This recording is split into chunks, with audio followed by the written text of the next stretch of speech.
வணக்கம் நட்புகளே. நான் உங்கள் சந்தோஷ் குணா. நாவல்களை தொடர்ந்து கேட்க மறக்காம நம்ம சேனலை சப்ஸ்கிரைப் பண்ணிடுங்க. அப்படியே அந்த பெல் ஐக்கானையும் தட்டி விட்டுருங்க.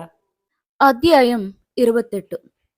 குனிந்து தன் மார்பின் மீது கிடந்த மாங்கல்யத்தை பார்த்தவளுக்கு அன்று நடந்த நிகழ்வுகள்தான் கண் முன்னே வந்து போயின.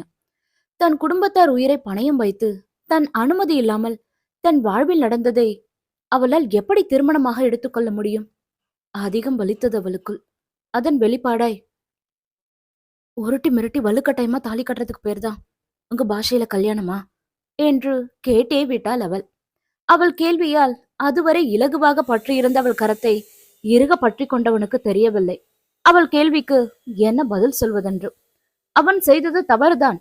ஆனால் அவனும் விரும்பியதையும் செய்யவில்லையே. அவன் சூழல் அப்படியொரு முடிவுக்கு அவனை தள்ளி இருந்தது. கலங்கி இருந்த அவள் விழிகளை பார்த்தவனுக்கு மேலும் சங்கடமாகத்தான் போனது. இருந்தும் தன்னை சமன்படுத்திக் கொண்டு, அதி, நீ இன்னும் ஜூஸ் குடிக்கலையே என்று பேச்சை மாற்றியவன், அதி, இந்த ஜூஸ ஃப்ரண்ட் ஸ்டைல குடிக்கிறியா? இன்னும் டேஸ்டா இருக்கும் என்க. அது என்ன ஃப்ரண்ட் ஸ்டைல் என்றவள் பின் நாக்கை கடித்துக் கொண்டாள். எதற்கு கேட்டோம் என்று. பிரெஞ்சு ஸ்டைல் தெரியாதா என்று கேட்டு மர்மமாய் அவன் சிரிக்க, அவளுக்கோ ஏன் கேட்டோம் என்றாகிவிட்டது. ஐ வில் எக்ஸ்பிளைன் என்றவாறே சேரை அவள் அருகே இழுத்து போட்டு அமர்ந்தவன் அவள் கையில் இருந்த ஜூஸ் கிளாஸையும் வாங்கிக் கொள்ள, அவளுக்கு தான் அவன் செயல்கள் வித்தியாசமாக இருந்தது.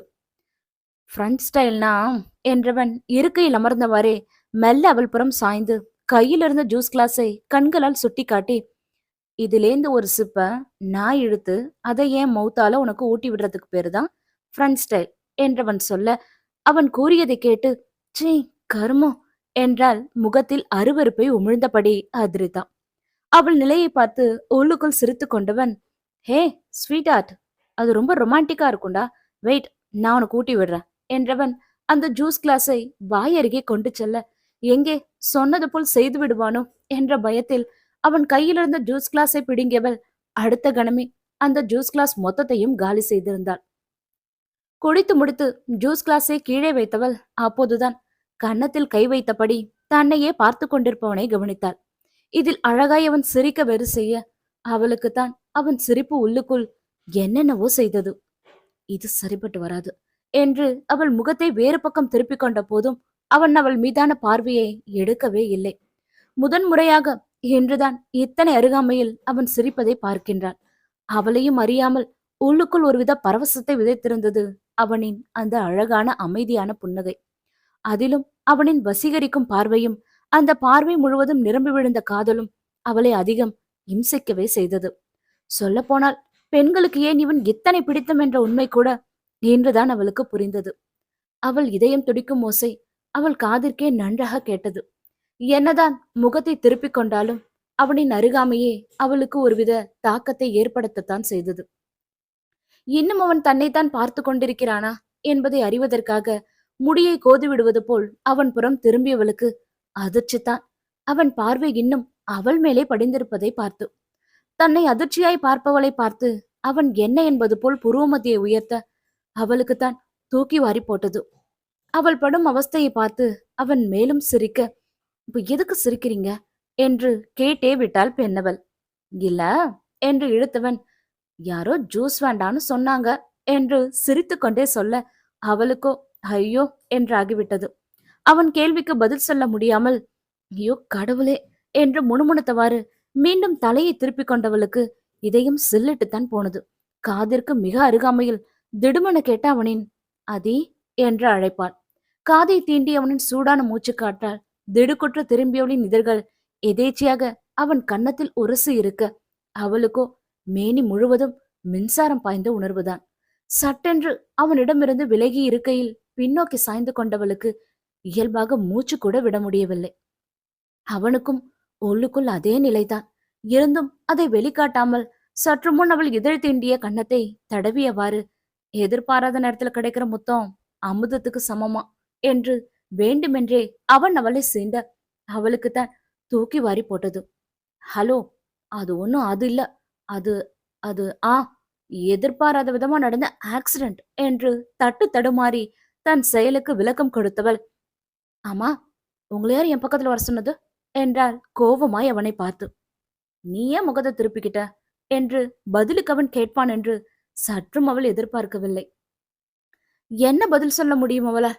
உன் பார்வையையும் அருகாமையும் எனக்குள் என்னென்னவோ செய்கிறதென்றா சொல்ல முடியும்?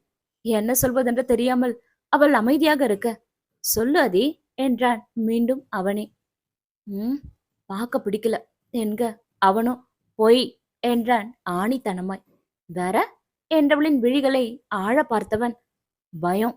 எங்க என்ன பார்த்தா ஓ மனுஷனை விரும்பிடுமோன்னு பயம் என்றவன் அவள் விழிகளை பார்த்தவாறு சொல்ல, இல்லவே இல்ல என்றவள் முடிக்கவில்லை. தென் ப்ரூவ் இட் என்றான் அவன். பதிலுக்கு பதில் பேசி மேற்கொண்டவனிடம் வாதம் செய்ய விரும்பாதவள், யாருக்கும் எதையும் ப்ரூவ் பண்ண வேண்டிய அவசியம் எனக்கு இல்ல என்றவாறு எழ முயன்றவள் அப்போதுதான் கவனித்தாள் தன் கரம் அவன் கரங்களுக்குள் சிறைப்பட்டிருப்பதை. இக்கைய விடியடி என்றவள் கோபமாய் சொல்ல, ஒத்துக்கோ என்றான் அவனும் பிடிவாதமாய். சரியான இம்ச என்று முனகியவாறே அவன் பிடியிலிருந்து தன் கரத்தை விடுவித்துக் கொண்டவள் கோபமாய் அவனை முறைத்து பார்க்க, அவனும் அவளை பார்த்து சிரித்த வண்ணமாகவே இருந்தான். என்ன சிரிப்புலாம் பலமா இருக்கு என்று கேட்டவாறே அவனுக்கு பக்கத்து இருக்கையில் வந்த தேஜ் அப்போதுதான் அதிர்தா தேவி முறைத்து பார்த்து கொண்டிருப்பதை கவனித்தான். ஏன் சிஸ்டர் கோபமா இருக்காங்க? கண்டிப்பா நீதான் ஏதாவது பண்ணியிருப்ப என்று ஆள்காட்டி விரலை நீட்டி தேவி பார்த்து சொன்னவன், என்ன தேவி பண்ண என்க புன்னகைத்து கொண்டே, அதுவா என்று இழுத்தவன் அவளை பார்த்து, சொல்லட்டுமாதி என்றவாறே சற்று முன் அவள் இதழ் தீண்டிய தன் கன்னத்தை தடவியபடி சிரிக்க அவளுக்கோ திக்கென்றது. கிராதகா என்று மனதிற்குள் அவனை திட்டிக் கொண்டவள் என்று அவசர அவசரமாக தலையை ஆட்ட தேஜ்தான் அவர்கள் இருவரையும் புரியாமல் பார்த்தான். அது ஒண்ணும் இல்ல தேஜ், உன் சிஸ்டருக்கு நான் இன்னொரு பொண்ணோட லவ் சீன் ரொமான்ஸ்ல நடிக்கிறதெல்லாம் பிடிக்கலையா என்றவன் அவளை பார்த்து கண்ணடித்தவாறு சொல்ல அவளுக்கோ புரையேறிவிட்டது. அவள் தலையை சீராக தட்டிவிட்டவன் குடிக்க தண்ணீரையும் வேறு எடுத்து கொடுக்க, அட பாவி என்பது போல அவனை பார்த்தவள் வேறு வழியின்றி தண்ணீரை வாங்கி கொடுத்தாள். சிஸ்டர் சொல்றதும் நியாயம் தானே தேவ், எந்த பொண்ணாலதான் தான் புருஷன் இன்னொரு பொண்ணோட நெருக்கமா இருக்கிறத சகிச்சுக்க முடியும்? நீ இனிமே ஹீரோக்கு இம்பார்ட்டன்ட் தர ஆக்ஷன் பிலிம் மட்டும் பண்ணு என்று உண்மை நிலவரம் என்னவென்று தெரியாமல் தேஜ் சொல்ல அவளுக்கோ தலையிலேயே அடித்துக் கொள்ளலாம் போல இருந்தது. அத்தோடு நிறுத்தாமல் தேஜ் அவளிடம் வேறு, நீங்க ஒரி பண்ணாதீங்க சிஸ்டர், உங்க பிரதர் நான் இருக்கேன் உங்களுக்கு, அவன் இனி லவ் பிலிம்ல கமிட் ஆகாம பாத்துக்க வேண்டியது ஏன் பொறுப்பு என்று அவன் இஷ்டத்திற்கு பேச அவளுக்கு தான் அதுவரை இழுத்து பிடித்திருந்த பொறுமையெல்லாம் காற்றோடு பறந்து போனது. நீங்க என்ன பைத்தியமா என்றவளின் கோபம் நிறைந்த கேள்வி தேஜை மொத்தமாகவே ஆஃப் செய்திருந்தது. உண்மை என்னன்னு தெரியாம நீங்க பாட்டுக்கு உங்க இஷ்டத்துக்கு கொளறிட்டு இருக்கீங்க. அவர் யாரு கூட எப்படி நடிச்சா எனக்கு என்ன வந்தது? நான் சொன்னேன்னா உங்ககிட்ட, இதுக்கு தேவையில்லாம ஆஜராகுறீங்க என்று அவன் மீது காட்ட முடியாத கோபத்தையும் சேர்த்து தேஜ் மேல் காட்ட, பாவம் தேஜ் முகம்தான் வெளிரி போனது. பாவமாய் முகத்தை வைத்துக்கொண்டு தேஜ் இப்போது தேவை பார்த்தான். அவனும் வாயில் கை வைத்தபடி சத்தம் இல்லாமல் சிரித்து கொண்டிருக்க தேஜிற்கு அப்போதுதான் விளங்கியது தேவ் தன்னை வேண்டுமென்றே மாட்டி விட்டிருக்கிறான் என்று. உங்க 2 பேரை பத்தியும் தெரிஞ்சிருந்து வந்தான் பாரு என்ன என்றவன் சொல்லிக் கொண்டிருக்கும் போதே தேவி எதையோ தேடுவது போல் கீழே பார்க்க அவனை பார்த்த தேஜிற்கு நன்றாக புரிந்தது அவன் எதை தேடுகிறான் என்று. புரியுதுடா, நல்லா புரியுது, நல்லா வருவீங்கடா 2 பேரும் என்று தலையை இருபுறம் மாட்டியவன் மேற்கொண்டு எதுவும் பேசாமல் அங்கிருந்து கிளம்பியும் இருந்தான். தொண்டைமானின் அழைப்பை காதில் வாங்காமல் தேஜ் சென்ற வண்ணம் இருக்க, என்னாச்சு தேஜுக்கு என்று கேட்டவாறே அங்கு வந்த தொண்டைமானிடம் அர்ஜென்ட் ஒர்க் என்று சமாளித்தான் தேவ். ஓகே ஓகே என்றவர், எதிர்பார்த்ததை விடவே ரொம்ப அருமையா வந்திருக்கு ஏடி, இப்போதான் மானிட்டர்ல பார்த்துட்டு வரேன், தேங்க்யூ சோ மச் ஏடி என்று தொண்டைமான் தன் நன்றியை தெரிவித்த போது, இப்படி ஒரு பியூட்டிஃபுல் பிளேஸ்க்கு என்ன கூட்டிட்டு வந்த உங்களுக்கு நான் தான் தேங்க்ஸ் சொல்லணும் தொண்டைமான் என்றான் தேவ். அவன் கூறியதை கேட்டு புன்னகை புரிந்த தொண்டைமான் அப்போதுதான் அங்கு அமர்ந்திருந்த அதிர்தாவை கவனித்தான். மிஸ்ஸஸ் ஏடி என்றவனின் அழைப்பால் அவனை அவள் பார்க்க, செட் பத்தி நீங்க இது வரைக்கும் எதுவுமே சொல்லலையே, உங்களுக்கு பிடிச்சிருக்கா என்றவனின் கேள்விக்கு என்ன பதில் சொல்வதென்றே அவளுக்கு தெரியவில்லை. என்ன பதில் சொல்வாள் என்ற ஆர்வத்தில் தேவின் பார்வையும் அவள் மீதேதான் படிந்திருந்தது. தயங்கியபடி அது என்றவள் ஆரம்பிக்கும் போது, நீங்க என்ன சொல்ல போறீங்கன்னு எனக்கு நல்லாவே தெரியும், ஏன்னா நீங்களும் தமிழ்நாட்டு பொண்ணு தானே, கண்டிப்பா உங்க ஹஸ்பண்ட்க்கு பிடிச்சதுதான் உங்களுக்கும் பிடிக்கும் இல்லையா என்று கேட்டு தொண்டைமான் சிரிக்க, தேவின் இதழ்களிலுமே மெல்லிய புன்னகை தவழ்ந்தது. ஆனால் அவளுக்குத்தான் அவனின் வார்த்தைகள் மிகுந்த எரிச்சலை ஏற்படுத்தியது. அதிலும் தமிழ்நாட்டு பெண்கள் என்ற வார்த்தையைத்தான் அவளுக்குள் அதீத எரிச்சலை ஏற்படுத்தியது. இந்த ஒரு வார்த்தையை சொல்லி சொல்லிதானே இந்த சமூகம் அனைத்தையும் பெண்கள் தலையில் கட்டுகிறது. அதேபடி அவனுக்கு பிடித்ததெல்லாம் நிச்சயம் அவளுக்கும் பிடிக்கும் என்று இவர்களாக ஒரு முடிவை எடுப்பது என்ற ஆதங்கம் வேறு அவளுக்குள். அதன் வெளிப்பாடாய் எனக்கு பிடிக்கல என்றாள் அவள். அவள் கூறியதை கேட்டு தொண்டைமானின் முகம்தான் மாறிப்போனதை தவிர தேவின் இதழ்களில் புன்னகை தவிழ்ந்த வண்ணமாகவே தான் இருந்தது. காலை முதல் இப்போது வரையுமே பலரும் தன்னை தேடி வந்து செட் குறித்து புகழ்ந்து சென்ற வண்ணம் இருக்க, இவள் ஒருத்தி மட்டும் பிடிக்கவில்லை என்று சொன்னது தொண்டைமானுக்குமே உள்ளுக்குள் வருத்தத்தை ஏற்படுத்தத்தான் செய்தது. அதன் வெளிப்பாடாய் ஏன் பிடிக்கல என்று அவளிடமே தொண்டைமான் கேட்க, தேவின் விழிகளும் ஆர்வமாய் அவள் மீதுதான் படிந்தது. அவள் என்ன காரணம் சொல்வாள் என்று. அழகு எப்படி ஆபத்தானதுன்னு சொல்வாங்களோ அது இந்த செங்காந்தல் மலருக்கு நல்லாவே பொருந்தும். என்னதான் அழகுல இந்த பூ கண்களை கவர்ந்தெடுத்தாலும் இது முழுக்க முழுக்க விஷத்தன்மை வாய்ந்தது என்றவளின் பார்வை ஒரு கணம் தேவின் மீது படிந்து மீண்டது.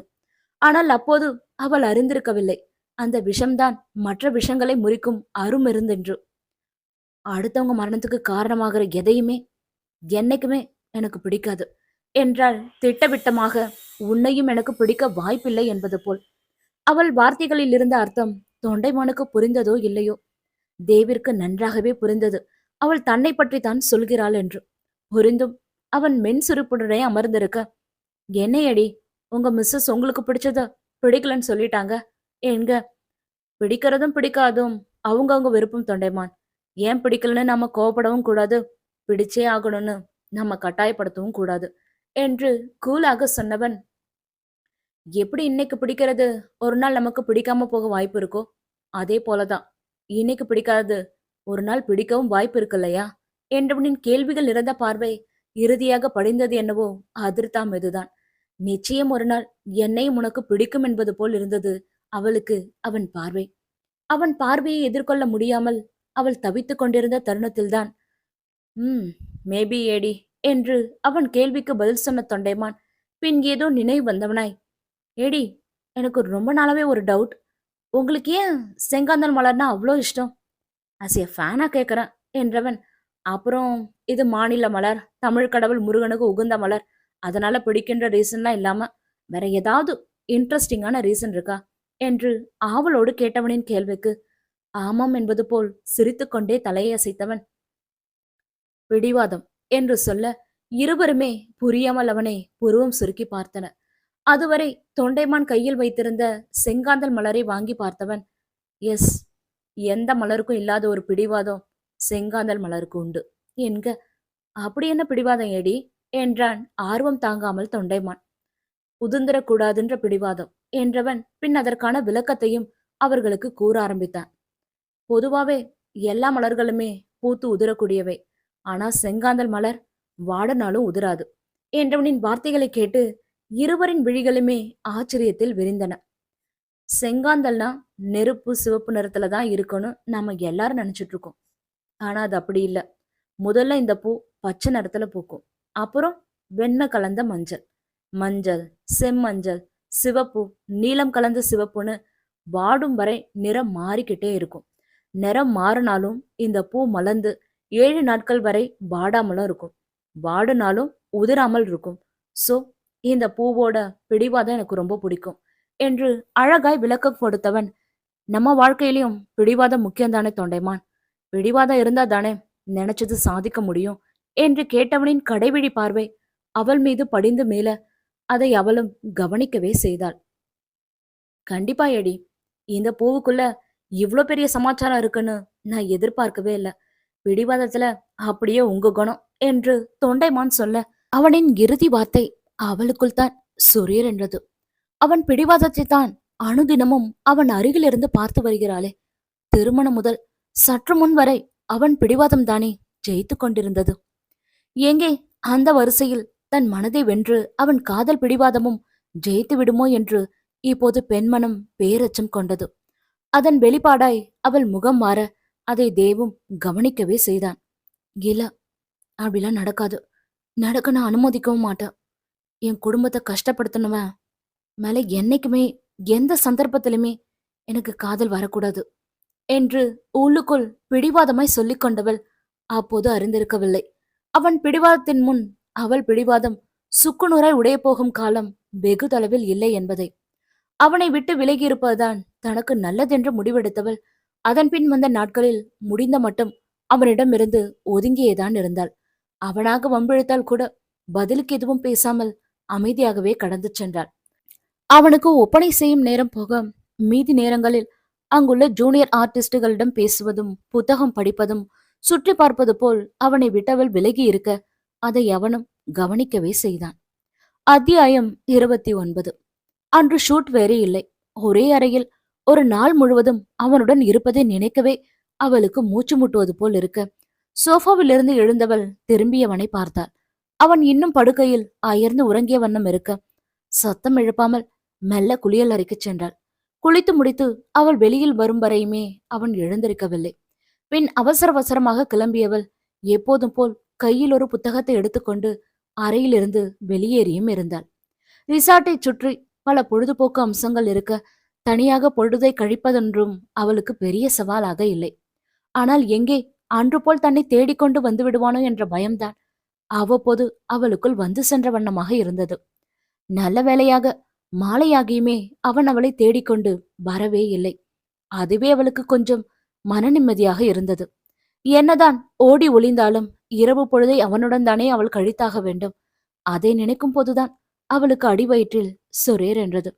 மெல்ல இருளும் சூழ ஆரம்பிக்க இதற்கு மேல் வெளியில் இருப்பது சரியில்லை என்று அறைக்கு திரும்பியவளுக்கு மீண்டும் சந்தோஷம்தான் அவன் அறைதனில் இல்லாததைக் கண்டு. எப்படியும் அவன் வருவதற்குள் உறங்கிவிட வேண்டும் என்று அவசர அவசரமாக குளித்து முடித்தவள் கீழே சென்று இரவு உணவையும் முடித்தாள். அவன் வருவதற்குள் உறங்கிவிட வேண்டும் என்று எப்போதும் போல் சோஃபாவில் படுத்துக் கொண்டவளுக்கு ஏனோ உறக்கம் வரவே இல்லை. உறக்கம் வருவதற்கான அறிகுறியும் இல்லை. புரண்டு புரண்டு படுத்து பார்த்தவள் எண்களை 1000 முறை எண்ணியும் பார்த்து விட்டாள். என்ன முயன்றும் அவளுக்கு தூக்கம் வரவே இல்லை. ஷூட் என்று சென்றிருந்தால் கூட அசதியில் படுத்தவுடனே உறங்கியிருப்பாள். இன்று அதற்கும் வழியில்லாமல் போனது. மணி 11 ஆகியும் அந்த பாழா போன தூக்கம் அவளுக்கு வந்த பாடில்லை.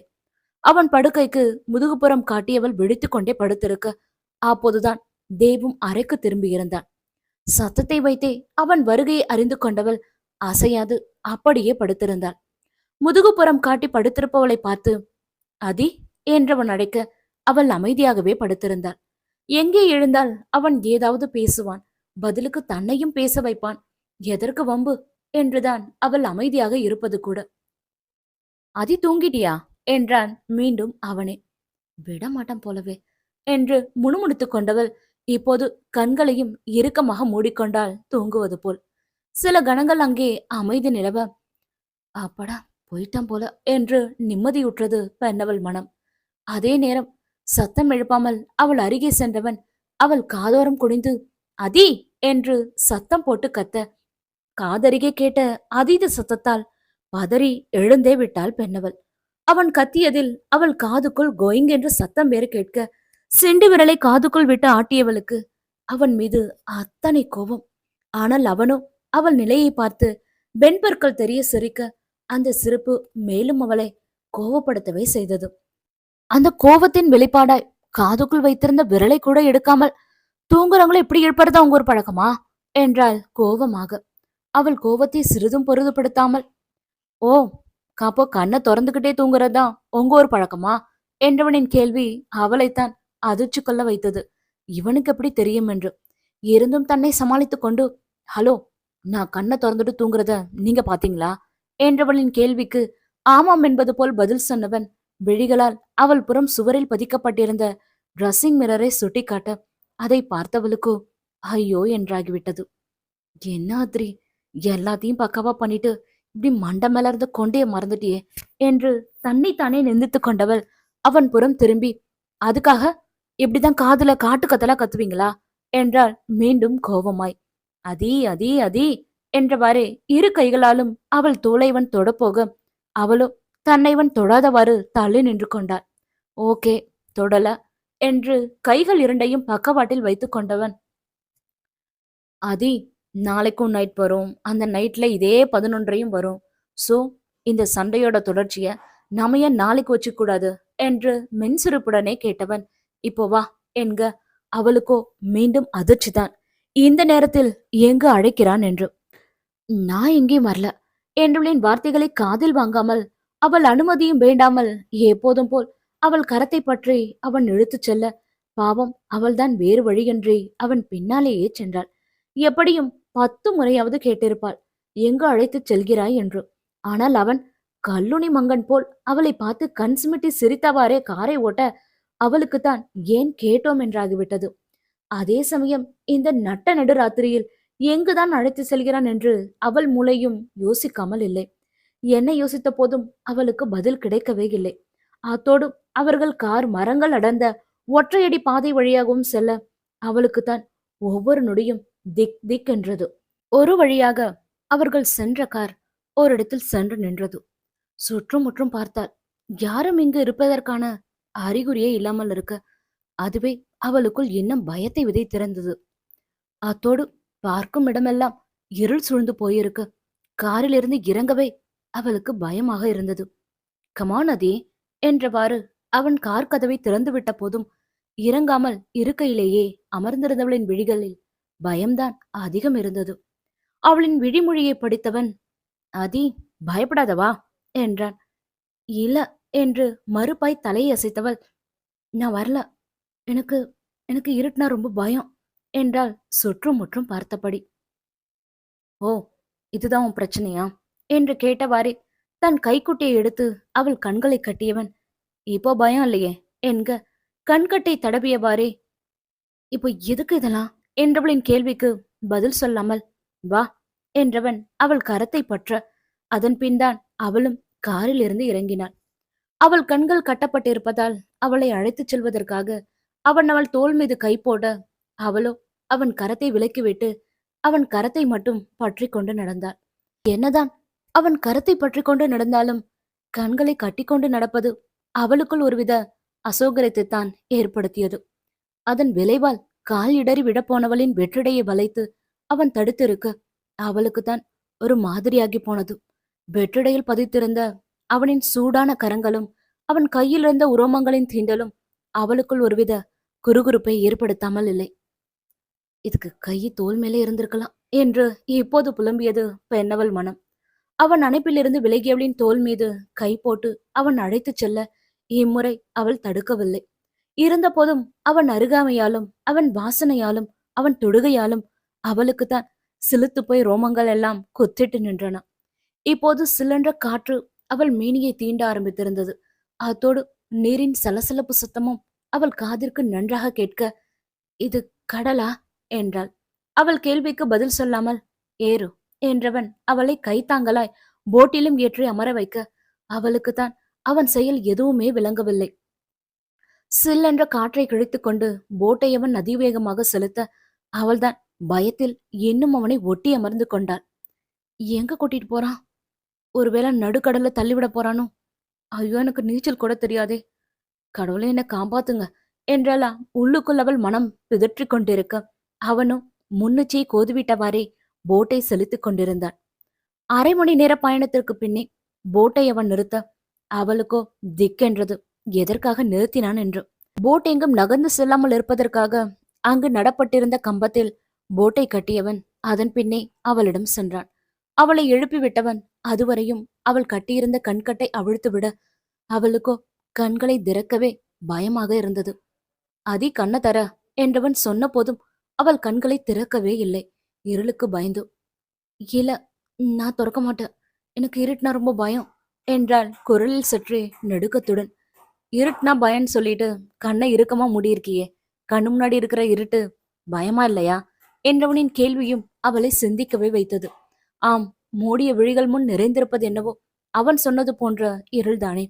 பயத்தில் அவளையும் அறியாமல் அவன் கரத்தை இறுக்கமாக பற்றி கொண்டாள். மெல்ல இமைகளை திறந்தவளுக்கு மீண்டும் அதிர்ச்சிதான். 4 புறமும் சூழ்ந்திருந்த நீரை பார்த்து பயத்தில் தடுமாறியவளின் தோள்களை அவன் பற்றி கொள்ள, அவளும் விழாமல் இருப்பதற்காக அவன் திண்ணிய மார்பின் மீது கை வைத்திருந்தாள். இப்படியே சில கணங்கள் நீள சீரான அவன் இதய துடிப்பை கைவிரல்களால் உணர்ந்தவளின் இதயம் இன்னும் அதிவேகத்தில் துடித்தது.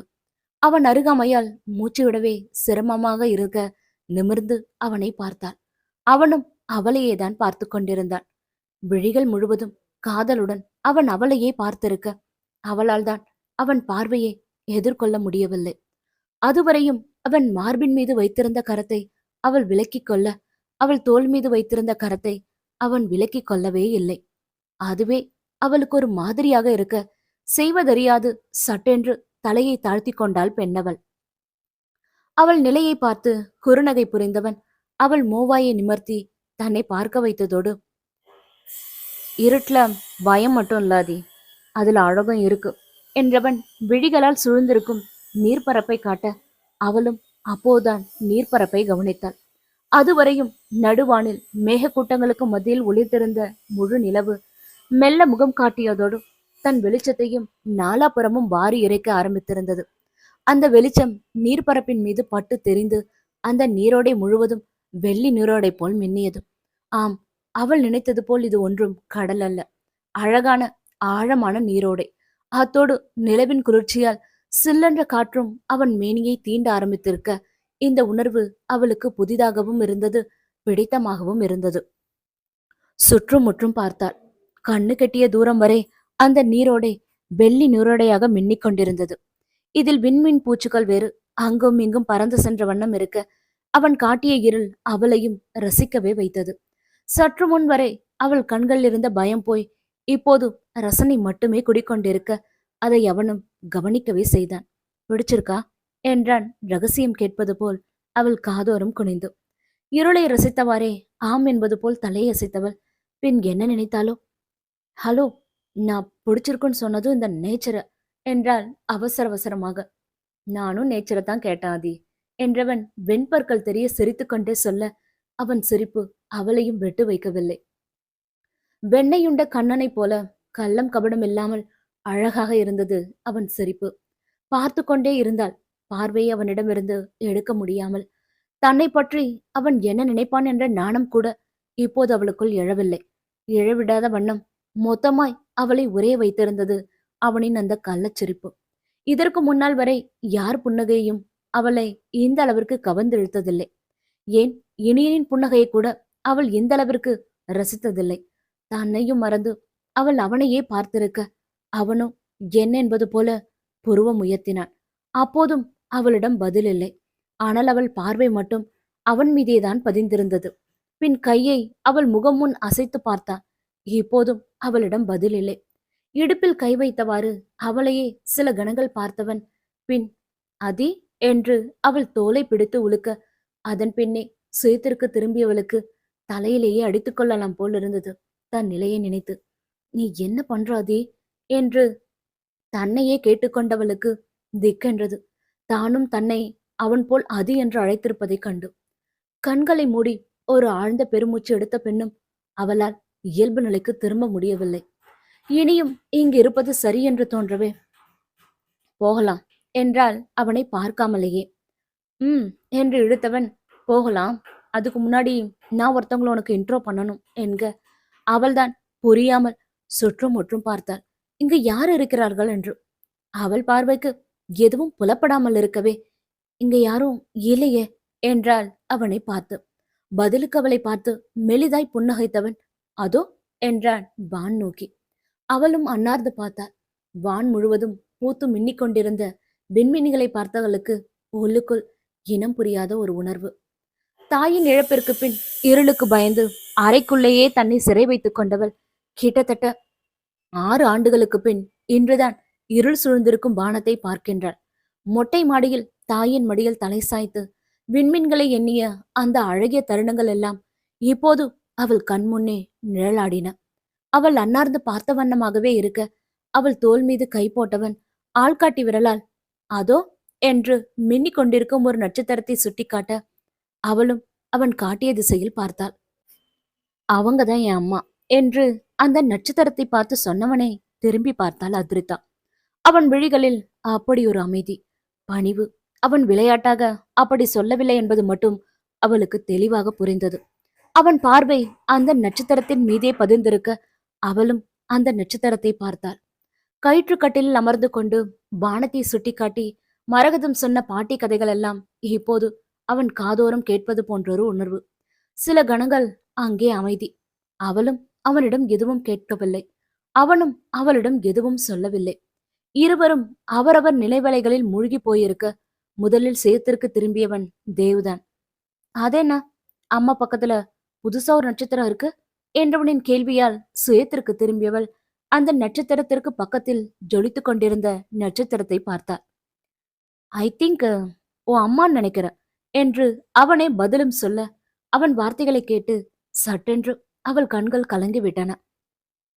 அன்னார்ந்து அந்த நட்சத்திரத்தையே பார்த்திருந்தவளின் விழி முழுவதும் நிரம்பியிருந்த கண்ணீர் இப்போது விழியோரமாய் கசிய அதை கட்டை விரலால் துடைத்து விட்டான் தேவ். பின் அவள் தோள்பட்டை மீது மூவாயை பதித்தவன், அம்மா அடிக்கடி சொல்லுவாங்க அதே, நம்ம மனசுக்கு ரொம்ப நெருக்கமானவங்க எப்பவுமே நம்மளை விட்டு போக மாட்டாங்கன்னு. ஒருவேளை அவங்க நம்மளை விட்டு வர முடியாத தூரத்துக்கு போனாலும் வானத்துல நட்சத்திரமா இருந்து நம்மள பார்த்துக்கிட்டே இருப்பாங்கன்னு என்றவன், உன் அம்மாவும் உன்னை விட்டு போகல அதே என்றவரே ஆள்காட்டி விரலால் அந்த நட்சத்திரத்தை சுட்டி காட்டியவன், எப்பவும் உன்னை அவங்க பார்த்துக்கிட்டே தான் இருக்காங்க அதி. ஆனா நீதான் இருட்டுக்கு பயந்து அவங்கள பார்க்காமலே இருந்துட்ட என்றவனின் வார்த்தைகளால் அவளுக்கு மேலும் கண்கள் கலங்க, இப்போது சாரிமா என்றாள் மனதிற்குள். 6 வருட காலமாக இருள் மீது அவளுக்கு இருந்த பயத்தை ஒரே நிமிடத்தில் துடைத்து விட்டிருந்தான் ஆதித்ய தேவ். ஆம், எந்த இருளை பார்த்து அவள் பயந்தாளோ அந்த இருளை இன்றவன் ரசிக்க வைத்திருந்தான்.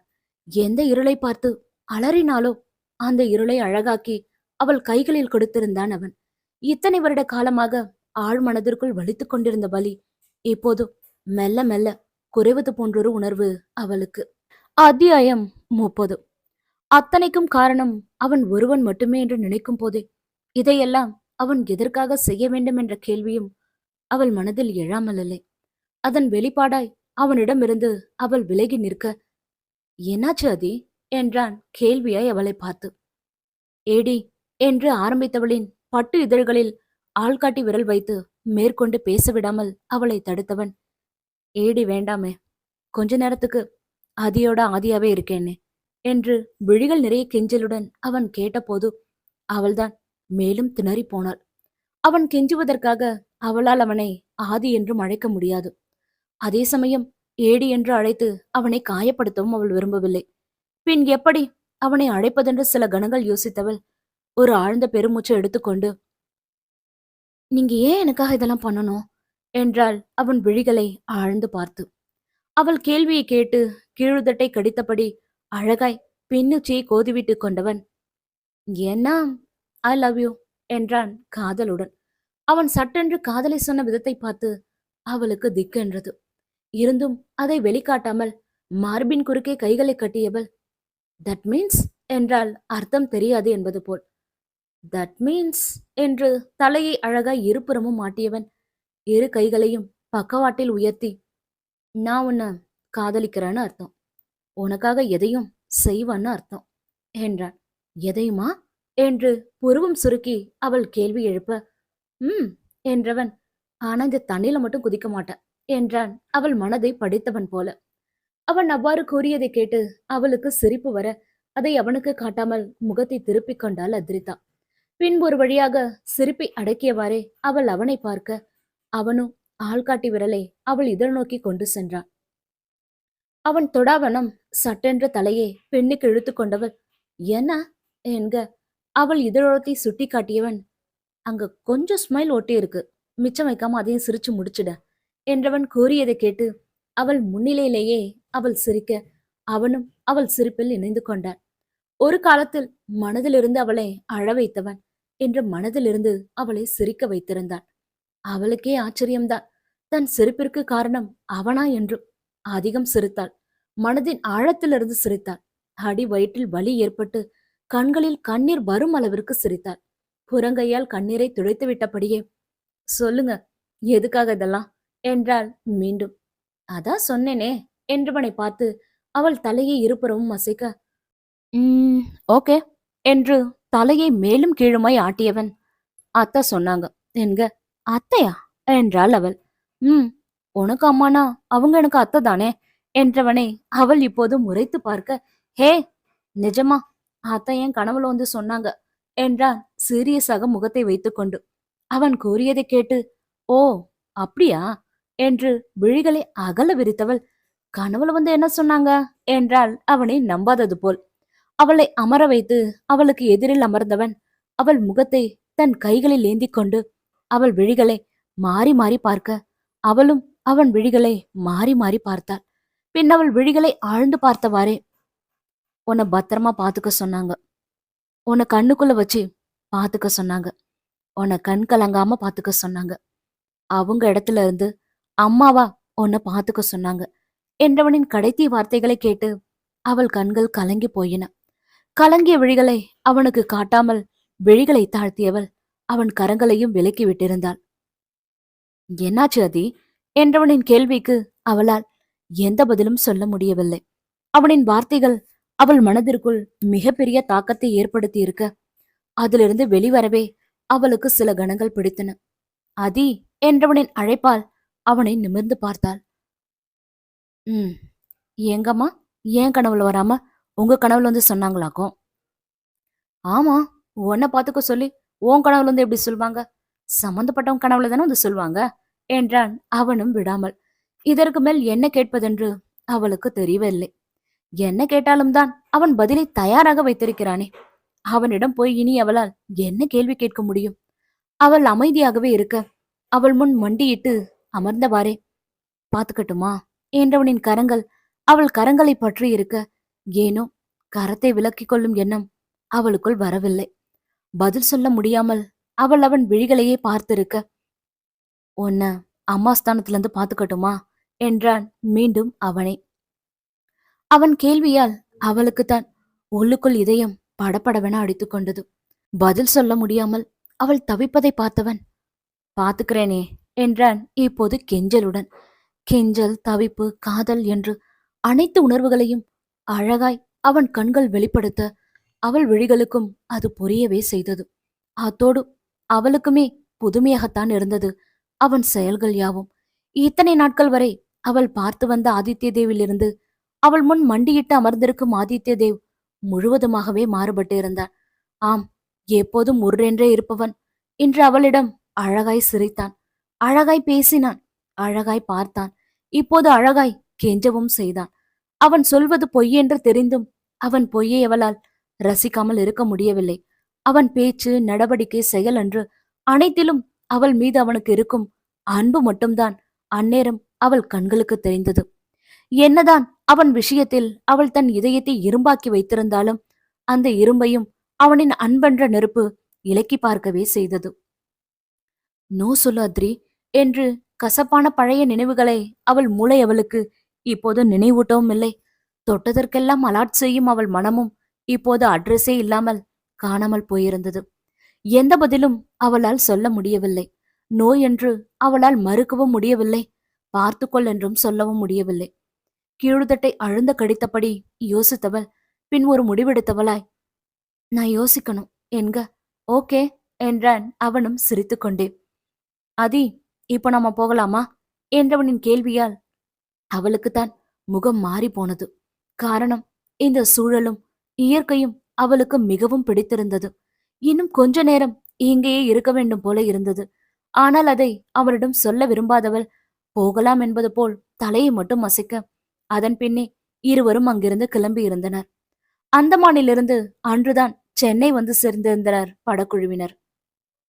வீட்டிற்கு வந்து ரெஃப்ரெஷ் ஆனவள் எடுத்து சென்ற பொருட்களை எல்லாம் அதற்குரிய இடத்தில் வைத்துக் கொண்டிருக்கும் போதுதான், மேடம், உங்களை பார்க்க உங்க அப்பா வந்திருக்காரு என்று வேலையால் சொல்லிவிட்டு செல்ல அவளுக்கு தூக்கி வாரி போட்டது. இதற்கு முன்னால் இங்கு வந்து அவர் பட்ட அவமானம்தான் அந்நேரம் அவள் நினைவிற்கு வந்தது. நான் அன்னைக்கு அவ்வளவு சொல்லியும் அவர் எதுக்காக இங்க வந்தாரு என்று தன்னைத்தானே கேட்டுக்கொண்டவளுக்கு என்று ஷூட் இல்லை என்பதால் அவனும் வீட்டில் இருப்பது நினைவிற்கு வர அடித்து பிடித்து கொண்டு கீழே சென்றாள். விபரீதமாக ஏதும் நடந்துவிடக் கூடாதென்ற பயத்தில். ஆனால் அவள் பயந்தது போல் எதுவும் நடக்காமல் சோஃபாவில் அமர்ந்தபடி வேலையால் கொடுத்துவிட்டு சென்ற காஃபியை சோமசுந்தரம் குடித்துக் கொண்டிருக்க அவளுக்கு அப்போதுதான் அப்பாடா என்றிருந்தது. அப்பா என்றவாறே அவர் அருகில் சென்றவள் அவரை கட்டி அணைத்துக் கொள்ள அவரும் மகளை ஆற தழுவிக் கொண்டார். அம்மாடி, நானும் இங்கதான் இருக்கேன் என்ற குரல் கேட்டு திரும்பியவள் சித்தி என்று மகிழ்ச்சி ததும்ப அவரையும் அணைத்துக் கொண்டாள். பின் தந்தைப்புறம் திரும்பியவள், அன்னைக்கு அவ்வளோ நடந்ததுக்கு அப்புறமும் நீங்க ஏன்பா இங்க வந்தீங்க? அவன் இங்கதான் இருக்கான் என்றால் எங்கே அவன் வந்து விடுவானோ என்ற பயத்தில். இது என்ன பழக்கம் அத்ரி? கட்டின புருஷனா அவன் இவன்னு கூப்பிடுறது என்ற மாதவியை பார்த்து சித்தி என்று பற்களை கிடைத்தாள் அத்ரிதா. அவன் இங்க வர்றதுக்குள்ள நீங்க இங்க இருந்து கிளம்புங்கப்பா, ப்ளீஸ்பா என்றவளின் விழிகளில் பயம் மட்டும்தான் நிறைந்திருந்தது. அத்ரிமா என்றவாறே அவள் தோள்களை பற்றிய சோமசுந்தரம், ஒரு முக்கியமான விஷயமா உன்னை பார்க்க வரலாமான்னு மாப்பிள்ளை கிட்ட கேட்டுட்டு தாமா வந்தோம் என்றவர் சிரித்துக்கொண்டே சொல்ல அவளுக்கு தான் நம்ப முடியவில்லை. அத்தோடு அவர் மாப்பிள்ளை என்று உரிமையாக அவனை அழைத்த விதம் அவளுக்குள் கோபத்தை ஏற்படுத்தாமல் இல்லை. அதன் வெளிப்பாடாய், மாப்பிள்ளையா? இது எப்போலேந்து என்றாள். மருமகனை மாப்பிள்ளன்னு கூப்பிடுறதுதானே வழமை என்று மாதவி சொல்ல அவளுக்கோ பற்றி கொண்டு தான் வந்தது. சித்தி, நடந்த எதுவும் உங்களுக்கு தெரியாது என்றவள், இவ்ளோ நடந்ததுக்கு அப்புறமும் எப்படி அவனை இவர் மாப்பிள்ளையை ஏத்துக்கிட்டாருன்னு எனக்கு புரியல என்றாள் கோபமாய் சோமசுந்தரத்தை பார்த்து. இங்க பாரு அத்ரி என்றவரே அவள் கரங்களை ஆறுதலாக பற்றிய மாதவி, எல்லாம் தெரிஞ்சுதான் நான் இங்க வந்திருக்கேன் என்க அவள் விழிகளோ ஆச்சரியத்தில் விரிந்தன. நாம வேணும்னா நினைக்கலாம், இவங்க நமக்கு லைஃப் பார்ட்னரா வந்தா நல்லா இருக்கணும். ஆனா இன்னாருக்கு இன்னார் தானு கடவுள் ஏற்கனவே முடிச்சு போட்டுட்டாரு. அதுபடிதான் உங்க கல்யாணமும் நடந்திருக்கு. அவர் கல்யாணம் பண்ண விதம் என்னன்னா தப்பா இருக்கலாம். அதுக்காக நடந்தத கல்யாணம் இல்லைன்னு சொல்லிட முடியுமா? இல்ல அதை இந்த ஊர் உலகம்தான் ஒத்துக்குமா என்றவரின் கேள்வி அவளுக்குள் எரிச்சலைத்தான் ஏற்படுத்தியது. அதென்ன ஊர் உலகம்? அன்று அவளுக்கு அவ்வளவு பெரிய அநீதி நடக்கும் போது எந்த ஊர் உலகம் வந்து அவளை காப்பாற்றியது? எந்த ஊர் உலகம் அவளுக்கு ஆதரவாக நின்றது? கஷ்டத்தின் போது உதவாத ஊர் உலகத்திற்காக அவள் ஏன் சகித்து கொண்டு வாழ வேண்டும்? ஊர் உலகத்துக்காகலாம் என்னால வாழ முடியாது சித்தி என்றாள் அவளும் அழுத்தம் திருத்தமாக. சரிடி, ஊர் உலகத்துக்காக வாழ வேண்டாம், உன் அப்பாக்காக என்றவர், அவரே அவரை மருமகனா ஏத்துக்கிட்டதுக்கு அப்புறம் நீ மட்டும் ஏண்டி பிடிவாதம் பிடிக்கிற? எந்த வீட்டுலதான் புருஷன் பொண்டாட்டிக்குள்ள மனஸ்தாபம் வரல? சரி, இந்த வீட்டுல உனக்கு என்ன குறை? இல்ல மாப்பிள்ள கிட்டதான் என்ன குறைய கண்டுட்ட?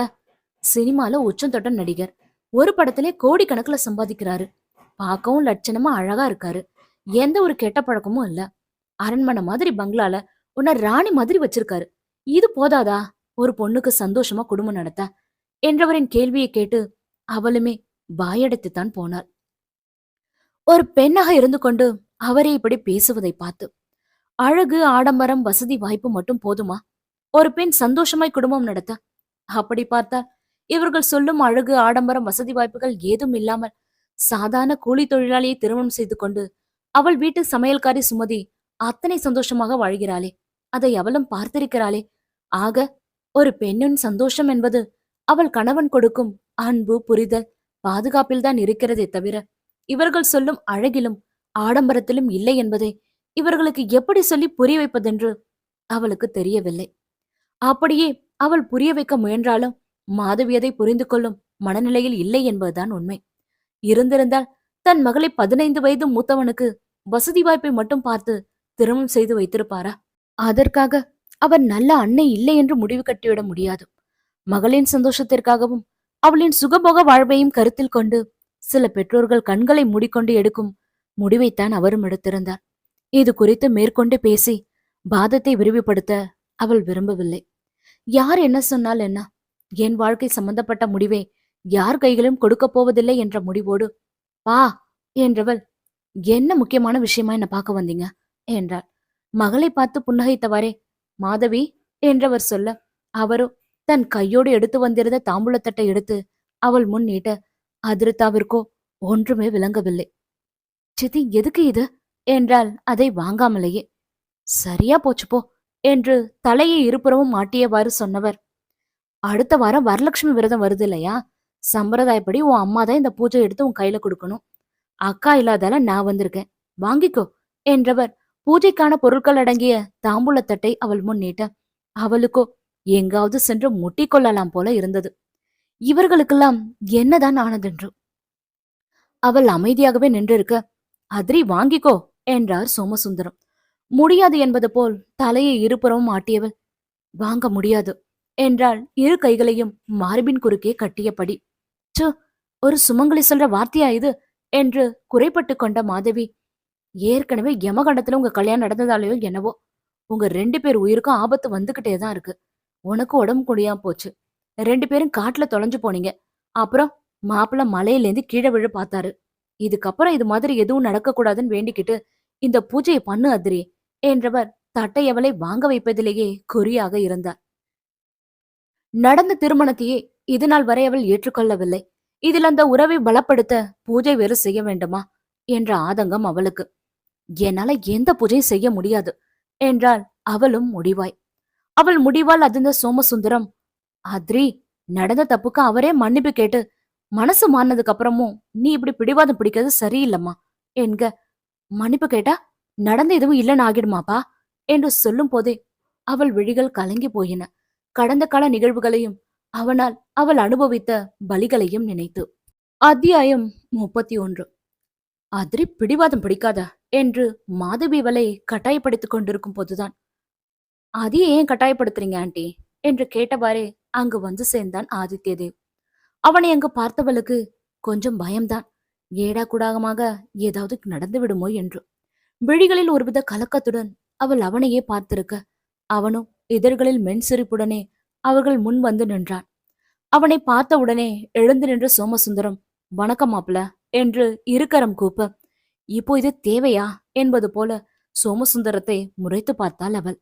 அவளின் கோப பார்வையை ஒரு பொருட்டாக எடுத்துக்கொள்ளாமல் அவர் அவனை பார்த்து பொன்முறுவல் புரிந்த வண்ணம் இருக்க, "எதுக்கு மாமா இந்த ஃபார்மாலிட்டிஸ் எல்லாம்?"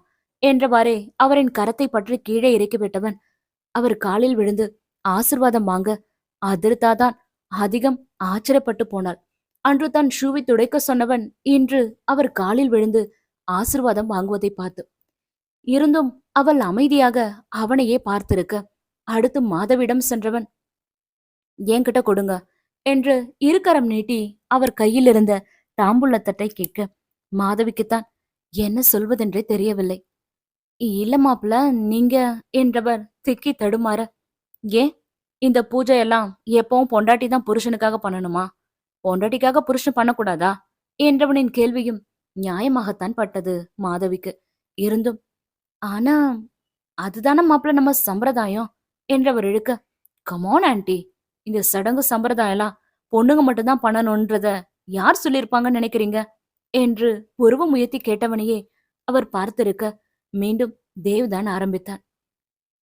"கண்டிப்பா ஒரு செல்ஃபிஷ் ஆனா தான் இருப்பான். அந்த செல்ஃபிஷ் லிஸ்ட்ல நான் வர தயாரா இல்ல ஆண்டி. என்ன பொறுத்த வரைக்கும் ஆண் பெண்றது ஈக்குவல் தராசு போல. இவங்க தான் இத பண்ணணும், அவங்க அத பண்ணக்கூடாதுன்றதெல்லாம் என்னோட டிக்ஷனரில கிடையாது. அதே போல அதியோட சுதந்திரத்துல நான் என்னைக்கும் தலையிடவும் மாட்டேன். அத பண்ணு, இத பண்ணுன்னு அவள என்னைக்கும் நான் கட்டாயப்படுத்தவும் மாட்டேன். ஏன்னா இது அதியோட லைஃப். கல்யாணம் ஆகிட்டா மனைவியோட வாழ்க்கையும் சேர்ந்து கணவன் தான் வாழணும்னு அவசியம் இல்ல. அவன் கரெக்ட் அதி?" என்று அவளை பார்த்து கேட்டவன், "ஒருத்தவங்கள ஒருத்தவங்க புரிஞ்சுகிட்டு பரஸ்பரமா காதலோடு வாழறதுக்கு பேரு தான் ஆன்டி மேரேஜ். ஆனா இங்க சடங்கு சம்பிரதாயன்ற பேர்ல ஒருத்தவங்கள அடிமையாக்கி இன்னொருத்தவங்கள ஆளுமையா வாழ வைக்கிற உங்க மேரேஜ் செட்டப்குள்ள கண்டிப்பா நான் ஃபிக்ஸ் ஆக மாட்டேன். இங்க கல்யாணம் வேணும்னா 2 பேருக்குமே விருப்பம் இல்லாம நடந்திருக்கலாம். பட் நவ்" என்று நிறுத்தியவன், "நடந்த அந்த கல்யாணத்தை நான் மனப்பூர்வமா ஏத்துக்கிட்டேன்" என்றவாறே திரும்பி அவளை பார்த்தவன், "கூடிய சீக்கிரத்துல ஏன் அதையும் ஏத்துப்பா. எனக்கு அந்த நம்பிக்கை இருக்கு" என்று நம்பிக்கை மிகுந்த குரலில் அவன் சொல்ல, அவளுமே ஆச்சரியப்பட்டுத்தான் போனாள். எந்த நம்பிக்கையில் அவன் இப்படி சொல்கிறான் என்று. "இவன் அதியாமே, ஆளப் பாரு" என்று முணுமுணுத்துக் கொண்டவள் நிச்சயம் எதிர்பார்க்கவில்லைதான் இந்த அளவிற்கு அவன் பேசுவான் என்று. அதிலும் அன்று கடவுளே இல்லை என்று ஏகவசனம் பேசிவிட்டு இப்போது பூஜை செய்ய போவதாக அவன் சொன்னதைத்தான் அவளால் ஜீரணித்துக் கொள்ளவே முடியவில்லை. "என்ன கடவுளே, எப்படி அந்தர்பல்ட்டி அடிக்கிறான்?" என்று உள்ளுக்குள் அவளால் ஆதங்கப்படத்தான் முடிந்தது. "நீங்க சொல்றது எனக்கு புரியுது மாப்ள. ஆனா வரலட்சுமி பூஜைன்றது ஒவ்வொரு சுமங்கலி பெண்ணும் தன் கணவரோட ஆயுளுக்காகவும் ஆரோக்கியத்துக்காகவும் குடும்ப நலனுக்காகவும் செய்யற பூஜை" என்றவர் தான் சொல்ல வந்ததை முழுமையாக முடிக்கவில்லை. அதற்குள், நான் மட்டும் ஆரோக்கியத்தோடும் தீர்க்காயலோடும் வாழ்ந்தா போதுமா ஆண்டி? வாட் அபவுட் அதி என்று கேள்வி எழுப்பியவன், இல்ல எனக்கு புரியல. மனைவியோட ஆரோக்கியத்துக்காகவும் ஆயுளுக்காகவும் கணவன் பூஜை பண்ணா உங்க வரலட்சுமி வரம் தர மாட்டான்னு சொல்லிடுவாங்களா என்ன? என்றவனின் கேள்வி மாதவியின் வாயை மொத்தமாகவே அடைத்திருந்தது. இதில் அத்ரிதா தான், எப்படிடா இப்படிலாம் நீதான் பேசுறியா இல்ல யாராவது ஸ்கிரிப்ட் எழுதி தராங்களா என்பது போல் இமைக்காமல் அவனையே பார்த்து கொண்டிருந்தார். அவன் கேள்விக்கு மாதவியிடம் மட்டுமல்ல, யாரிடமே பதில் இல்லை என்பதுதான் உண்மை. மேற்கொண்டு எதுவும் பேச முடியாமல் மாதவி அமைதியாக இருக்க, இப்போ நான் பூஜை பண்ணலாம் இல்லையா ஆண்டி, என் மனைவிக்காக என்று மாதவியை பார்த்தவன் கேட்க, இம்முறை மாதவியாலும் மறுப்பு சொல்ல முடியவில்லை. அவரிடமிருந்து தட்டை வாங்கி கொண்டவன் பின் பூஜை பற்றிய முழு விவரத்தையும் தெளிவாக அவரிடம் கேட்டும் தெரிந்து கொண்டான். அவன் வற்புறுத்தியதால் மதிய உணவை முடித்துவிட்டுதான் சோமசுந்தரும் மாதவியும் அங்கிருந்து கிளம்பினர். வாசல் வரை சென்று அவர்களை வழியனுப்பியவள் தன் கேள்விக்கான பதில் தேடி அடுத்து சென்று நின்றது என்னவோ தேவ் முன்புதான். கடவுளே இல்லைன்னு சொல்லிட்டு இப்போ எதுக்காக இந்த பூஜை புனஸ்காரம் டிராமாலாம் என்று மனதிற்குள் இருப்பதை அவனிடமே அவள் கேட்டபோது கையில் இருந்த கிட்டாரின் டியூனரை முடுக்கி விட்டவாறே, இப்பவும் கடவுள் இருக்குன்னு நான் சொல்லவே இல்லையே அதி என்றவனை குழப்பமாக பார்த்தவள், அப்படியே இந்த பூஜை என்க, கடவுள் இல்லைன்னா என்ன, ஏன் பொண்டாட்டி மேல காதல் அதிகமா இருக்குதே, அந்த காதலுக்காக என்றவன் மென் சிரிப்புடனே சொல்ல, அவளுக்கு கோபம்தான் வந்தது. காதல் கீதல் என்று பிதற்றுவனை பார்த்து அதன் வெளிப்பாடாய், எனக்காக யாரும் பூஜை பண்ண வேண்டாம் என்றாள் கோபம் துளிர்க்கும் குரலில். அவள் அவ்வாறு கூறியதை கேட்டு, ஹே ஹலோ என்று சொடுக்கிட்டு தன்னை பார்க்க வைத்தவன், நான் சொன்னது உன் காதுல சரியா விழலன்னு நினைக்கிறேன் என்றவன், நான் ஏன் பொண்டாட்டிக்காக பூஜை பண்றேன்னு சொன்னேன், இதுல உங்களுக்கு என்ன பிரச்சனை அதிர்தா மேடம் என்றவன் புருவம் உயர்த்தி கேட்க, அவளுக்குத்தான் என்ன சொல்வதென்றே தெரியவில்லை. என்ன கேட்டால் அவள் அமைதியாகி போவாள் என்று தெரிந்துதானே அவனும் அவ்வாறு அவளிடம் கேள்வி எழுப்பது கூட. இப்போது பதிலுக்கு அவளும் கேள்வி எழுப்பினாள், அவளும் அவனை கணவனாக ஏற்றுக்கொண்டது போல் அர்த்தமாகிவிடும். எதற்கு வம்பு என்று அவள் அமைதியாகவே நின்றிருக்க, பிரச்சனை எதுவும் இல்லையே என்று அவனே மீண்டும் கேள்வி எழுப்ப, அவள்தான் மேலும் திணறி போனாள். புடவை முந்தானை நுனியை பருளில் சுற்றியவாறே இல்லை என்பது போல் அவள் தலையை அசைக்க, அவள் நின்ற நிலையை பார்த்து இதழ்களுக்குள் சிரித்து கண்டான் ஆதித்யதேவ். அதன்பின் வந்த நாட்கள் அமைதியாகவே சென்ற. அத்தனை பிஸி ஷெட்யூலிலும் பூஜைக்கான பொருட்கள் வாங்குவது முதல் பூஜைக்கான ஏற்பாடுகள் அலங்காரம் என்று அனைத்தையும் தேவ் முன் நின்று செய்ய, அவளுக்குத்தான் அவன் செயல்கள் யாவும் ஆச்சரியத்தை ஏற்படுத்தியது. அதே நேரம் ஒருவரால் இந்த அளவிற்கு ஒருவருக்காக மாற முடியுமா, இல்லை தன் சுயத்தை மாற்றிக்கொள்ளத்தான் முடியுமா என்ற கேள்வியும் அவள் மனதில் எழாமல் இல்லை. கேள்விகள்தான் அவளிடம் இருந்ததை தவிர அதற்கான பதில்கள் என்னவோ தேவிடம்தான் இருந்தன. நாளுக்கு நாள் அவள் பார்வைக்கு அவன் புதுமையாக தெரிந்தான். சொல்ல போனால் புதுமையாக தேவ் தன்னை காட்டிக்கொண்டான் என்பதுதான் உண்மை. பூஜைக்கான நாளிலும் ஷூட் இருக்கு, அன்றைய தின ஷூட்டை கேன்சல் செய்து விடலாம் என்று தேஜ் சொன்ன போது தேவ் ஒரேடியாக மறுத்துவிட்டான். அதனாலே அன்று மாலை 6 மணிக்கு மேல் பூஜை செய்வதென முடிவு செய்யப்பட்டது. ஒரு வழியாக பூஜைக்கான நாளும் வந்து சேர, எப்போதும் போல் அவனுக்கான கிரீன் டீயுடன் அவன் முன்னால் சென்று நின்றாள் அத்ரிதா. அவனோ பூஜை முடியும் வரை எதுவும் சாப்பிட போவதில்லை என்று சொல்ல, அவளுக்குத்தான் அவள் காதுகளையே நம்ப முடியவில்லை. என்னது, சாப்பிட மாட்டானா, அப்படின்னா விரதமா என்று தன்னைத்தானே கேட்டுக்கொண்டவளுக்கு மீண்டும் அதிர்ச்சிதான் அவன் விரதம் எடுப்பதை பார்த்து. கடவுள் இல்லை என்று சொன்னவன் பூஜை செய்வதையே அவளால் ஏற்றுக்கொள்ள முடியாத போது அவனின் உபவாசத்தை எப்படி அவளால் ஏற்றுக்கொள்ள முடியும்? அந்த அதிர்ச்சி தான் அவளுக்கு. டீ கூட குடிக்க கூடாதா என்றவளின் கேள்விக்கு, பச்சை தண்ணி கூட குடிக்க போறதில்ல என்று சொல்லிவிட்டு அவன் குளியலறை நோக்கி செல்ல, செல்லும் அவனையே இமைக்காமல் பார்த்து கொண்டிருந்தாள் அதிர்தா. என்னாச்சு இவனுக்கு? 1 மணி நேரத்துக்கு ஒரு தடவை ஜூஸ் குடிக்கிறனால எப்படி பச்சை தண்ணி கூட குடிக்காம இருக்க முடியும்? ஹவு காட் என்று மேலே பார்த்து கேட்டவளுக்கு அவன் செயல் எதுவுமே விளங்கவில்லை. அன்றைக்கென்று பார்த்து சண்டை காட்சி ஷூட் செய்யப்பட, ரிகர்சல் ஷூட் என்று தேவ் அதிகம் வெயிலில் தான் இருந்தான். அதுவும் கொளுத்தும் வெயிலில் மேலாடை இல்லாமல் சண்டை காட்சியில் அவன் நடித்து கொண்டிருப்பதை பார்த்தவளுக்கு ஏனோ மனம் சங்கடமாகி போனது.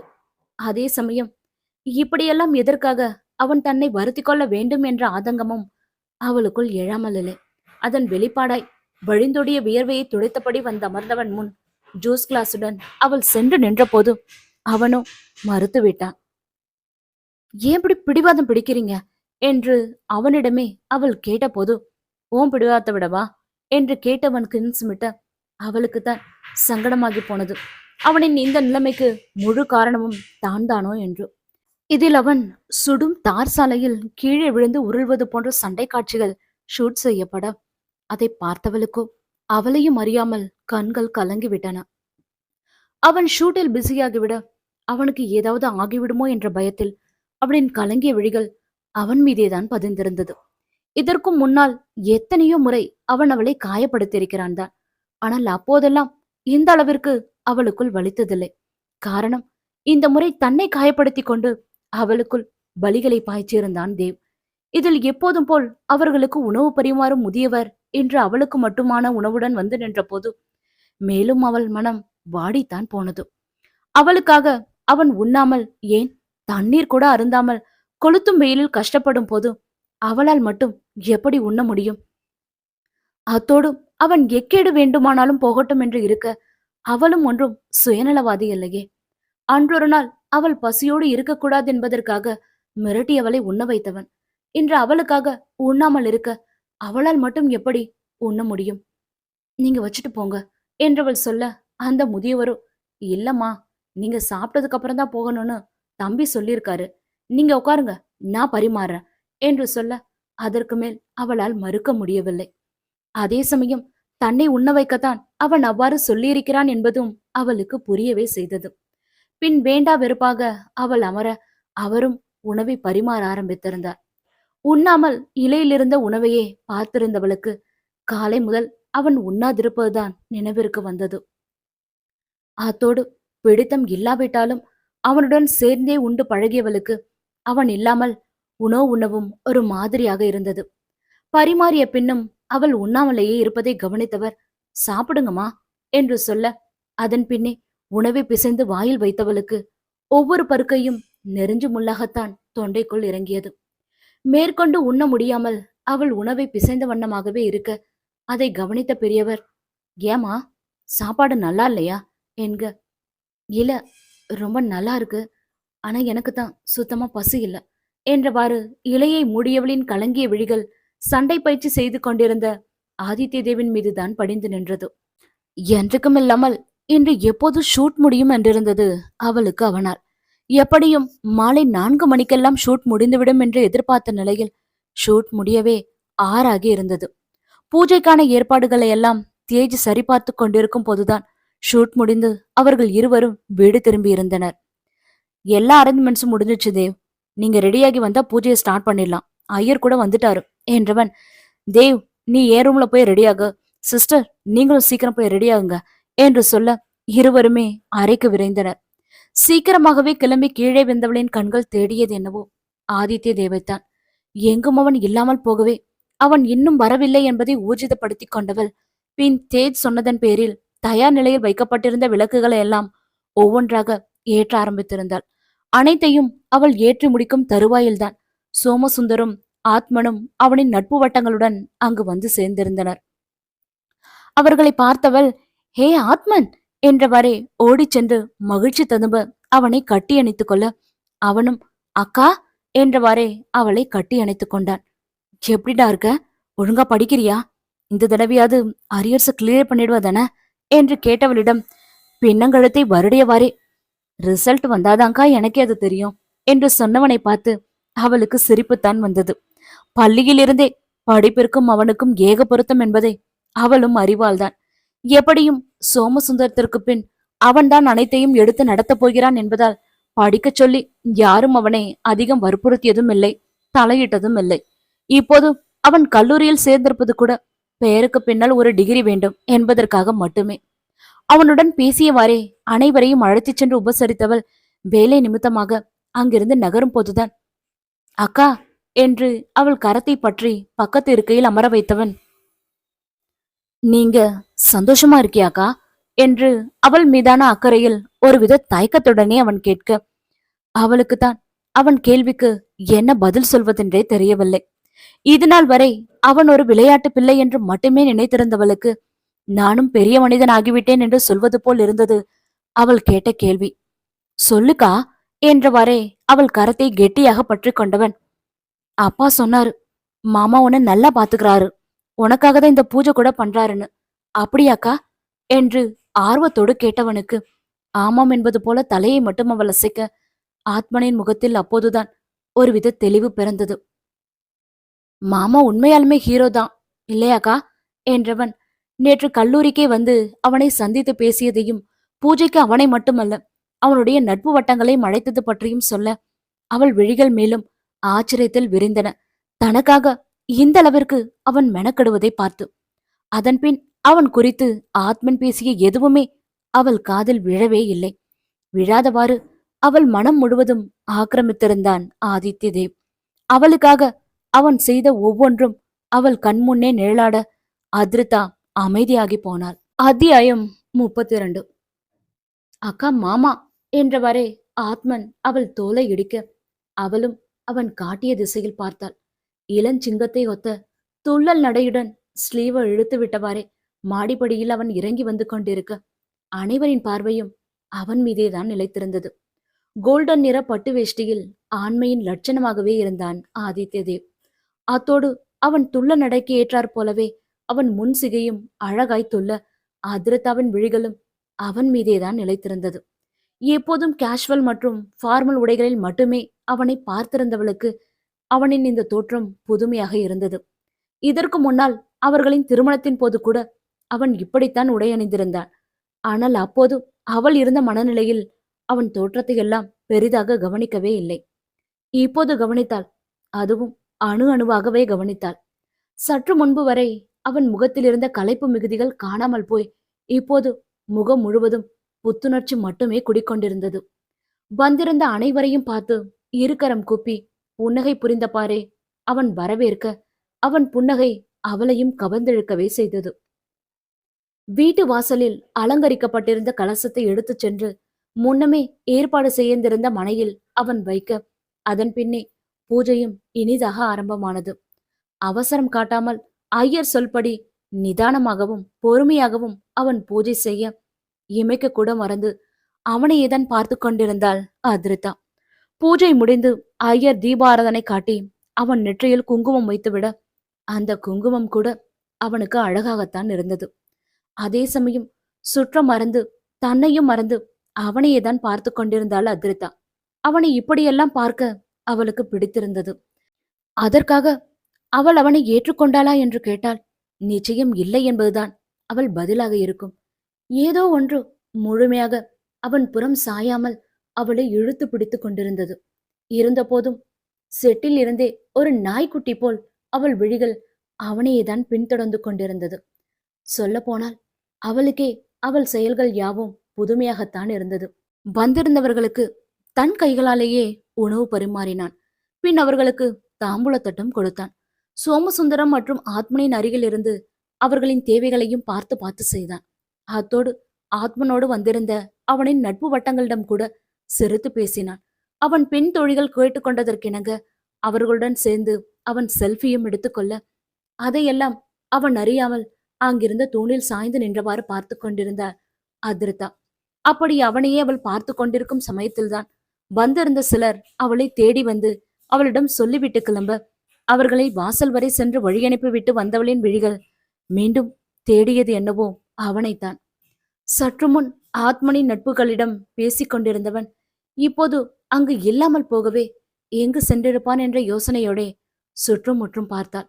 அவளுக்கே தெரியவில்லை அவள் விழிகள் ஏன் இத்தனை பிடிவாதமாய் அவனை தேடி அலைகிறதென்று. எங்கும் அவன் இல்லாமல் போகவே உணவு பரிமாறும் இடத்திற்கு விரைந்தாள், அங்கு அவன் இருக்கலாம் என்று. ஆனால் அங்கும் அவன் இல்லை.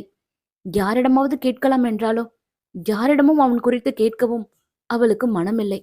அப்படியே கேட்டு அது அவன் காதிற்கு சென்று விட்டால் எதற்கு வம்பு என்று அந்த எண்ணத்தையும் கைவிட்டாள்.